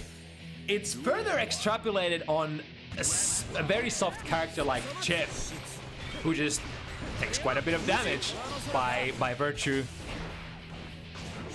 of being the pixie of the game. Look at that, the 2Ds! I swear, Pokey has the fundamentals, or rather the footsies for this matchup. Although, it has to be said that 2D, not the slow, ooh, nice 5B pickup. Into. Yeah, that was a jab. And Chip is gone. Just like that. It's a two-touch world. A two-touch world for Pokey here. And once again, trades. But the thing is, Rygand just can't afford to trade as much as Pokey. Nice, stands up to block the overhead. BRC, but the butterfly is still there off screen, tormenting Rygand. Not giving Rygand the optimal pressure start that he wanted, but now we've got the hits, plus frames from Shin, just backdash out of there. Air dash catches us to S. And a BRC. It's gonna be Pokey is gonna build their burst back here. Maybe was worried about the burst, not sure. Jin finds its hit, but not a clean one. And Pokey, there we go. Had to burst that, otherwise they were gonna be dead. One hit for Rygand, but technically one hit for Anji as well. The DP is the way out. The never-ending joy of the meterless reversal super that Rygand has been able to acquire, moving from character to character, moving from Mei to Chip, and now with the corner pressure. Ninja, clone, plus frames, big throw. Pokey really detect that. Again, caught the backdash of that Hujin. Oh no, uh-oh. Let's see the max damage. Is it dead? Not quite, especially after that combo drop. Player's very loaded. Pokey has full burst, has almost full meter. There goes the burst. But the pressure is never over. FRC, oh no! Rygand is dead! Dead! 3-0. Quick start for Pokey.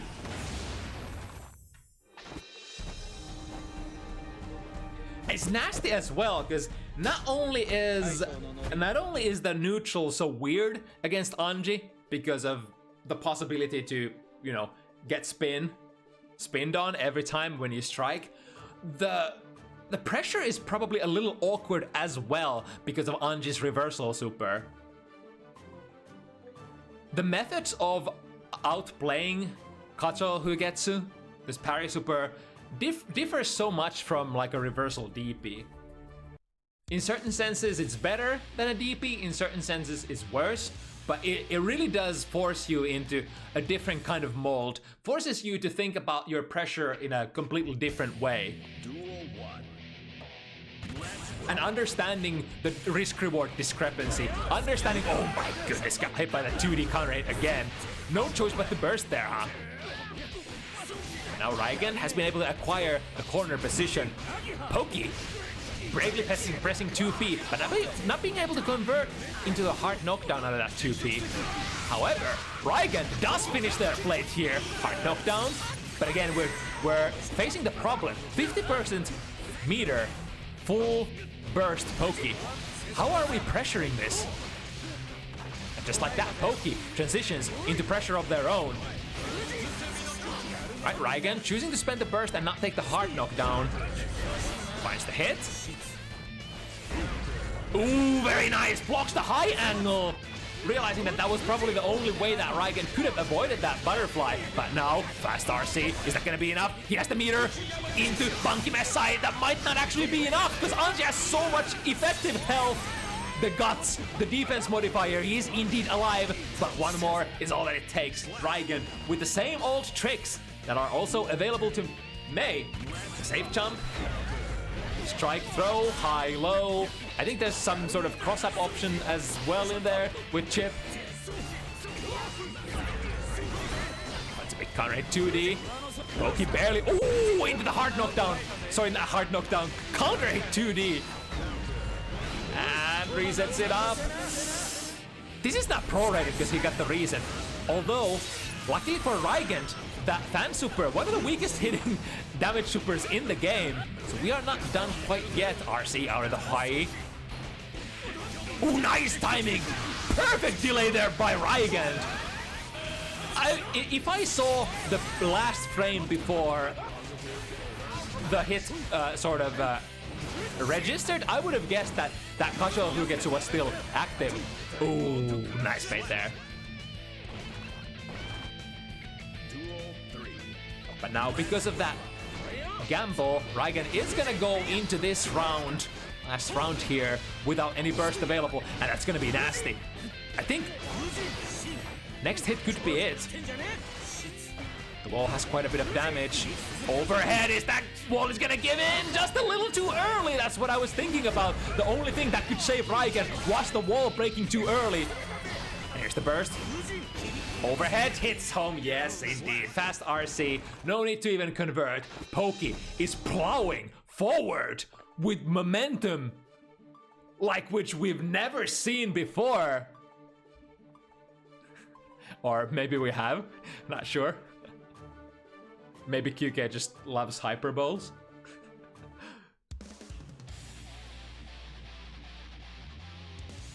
Alright, but slowly Rygand will have to figure out some sort of carrying force here. How do we make this matchup from a losing matchup to a winning matchup instead? How do we swing the risk reward in our favor? Right, able to avoid the butterfly at neutral this time. Dropping the combo, but no, that's not a drop. That's a reset if I've ever seen one. Shoot at the wall break. Came out so soon, and this is a counter hit. Hard bait from Pokey. Rygand not willing to burst just yet. Dance the 6P. Another hard bait, but at this point, Rygand probably has figured out that, wait, I'm just not gonna burst here this round because I'm getting so much value from these burst baits. Now he's gonna burst though. But Pokey finding a really good hit. It could be enough with the use of Wild Assault. The Wild Assault prorates too much. Get the knockdown in the corner, close slash, play with the classics, Thrike throw, Thrike. I thought Thrike. Nice reaction there by Rygand. Put them in the corner. And luckily this time, Pokey doesn't have the 50 meter yet, but also not working with the hard knockdown. Man, I gotta say, the footsies are somehow just working out for Pokey so well. And now the gold burst as well. He probably wants to turtle here for a moment in order to build meter. As I say that, build 100 meter. Rygand doesn't want to give Pokey the advantage here. No pressure. He has so much meter to spend, as well as the burst. Get the command, or get the hit. Is there gonna be a kill? Not quite. The throw also taken by Pokey. The quick drive-by cross-up. Rygand needs one, but technically Pokey needs one as well. Oh no. There it is, okay. Another drive-by, instant air dash, or not instant air dash, but air dash jump heavy. Get a small hit, that's all we need. Just take it simple. Oh, call. Random hit into the wrong direction. Rygand not ready to buy that bluff into Butterfly. Works as a nice pressure reset if your opponent is sleeping on the wheel. Or in the wheel. Finds the low. Not willing to go into the next hit of the combo, especially without 50 meter though. Rygand, oh my goodness, the delay there in between that was meant to work as a frame trap, actually working as an opportunity to reversal with a super call. That's gonna be death if Rygand doesn't burst. Oh, but hold on a second. Got value from forcing Pokey to make that heart bait drop once again. But after that, wasn't able to transition out of the corner. 5-0. Man, Pokey is something.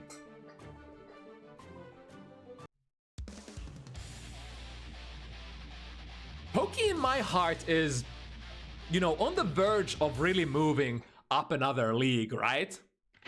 Into the world of all the big boys and girls.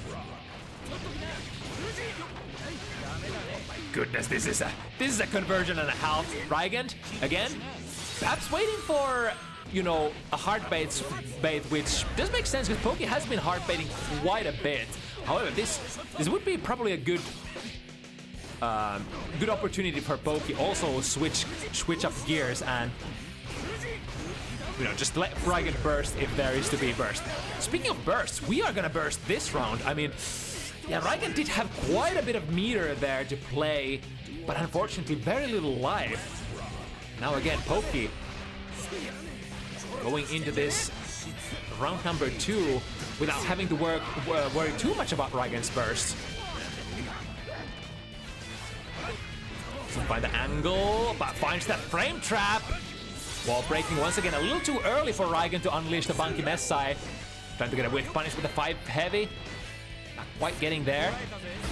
There we go, the clone slash finds its mark. And now, difficult question for Pokey, are we gonna burst? Pokey thinks better of it. Gonna save it for potentially next round. Too early on the throw, and now Pokey ready to strike. Now, it might actually have to be Rygand who needs to spend the burst resources. Overhead. Is that gonna kill? The burst, Wild Assault. Beautiful, perfect conversion. I think Pokey can definitely get that conversion without Wild Assault, but he was watching. He was watching Rygand's burst meter, and that burst was just about ready to be unleashed. But sealing away with a quick Wild Assault of the red kind, putting Pokey on 6. Oh, yeah, I didn't even realize that Anji gets a charged 1 out of 5 heavy, huh? Because that's gonna eat so much of your opponent's burst away. There's like a difference between night and day versus the normal and the fully held Wild Assault when it comes to burst seal. 6B, nice, gets a quick 1-2 in the corner, break the wall, and it's looking so good for Pokey once again.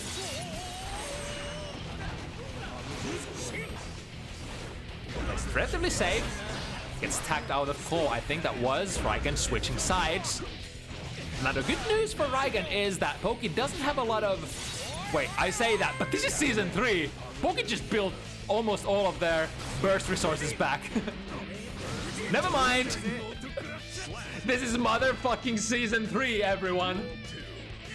Here's resources for everybody. Oh, the whip punish again. Sets up the Shih Tzu.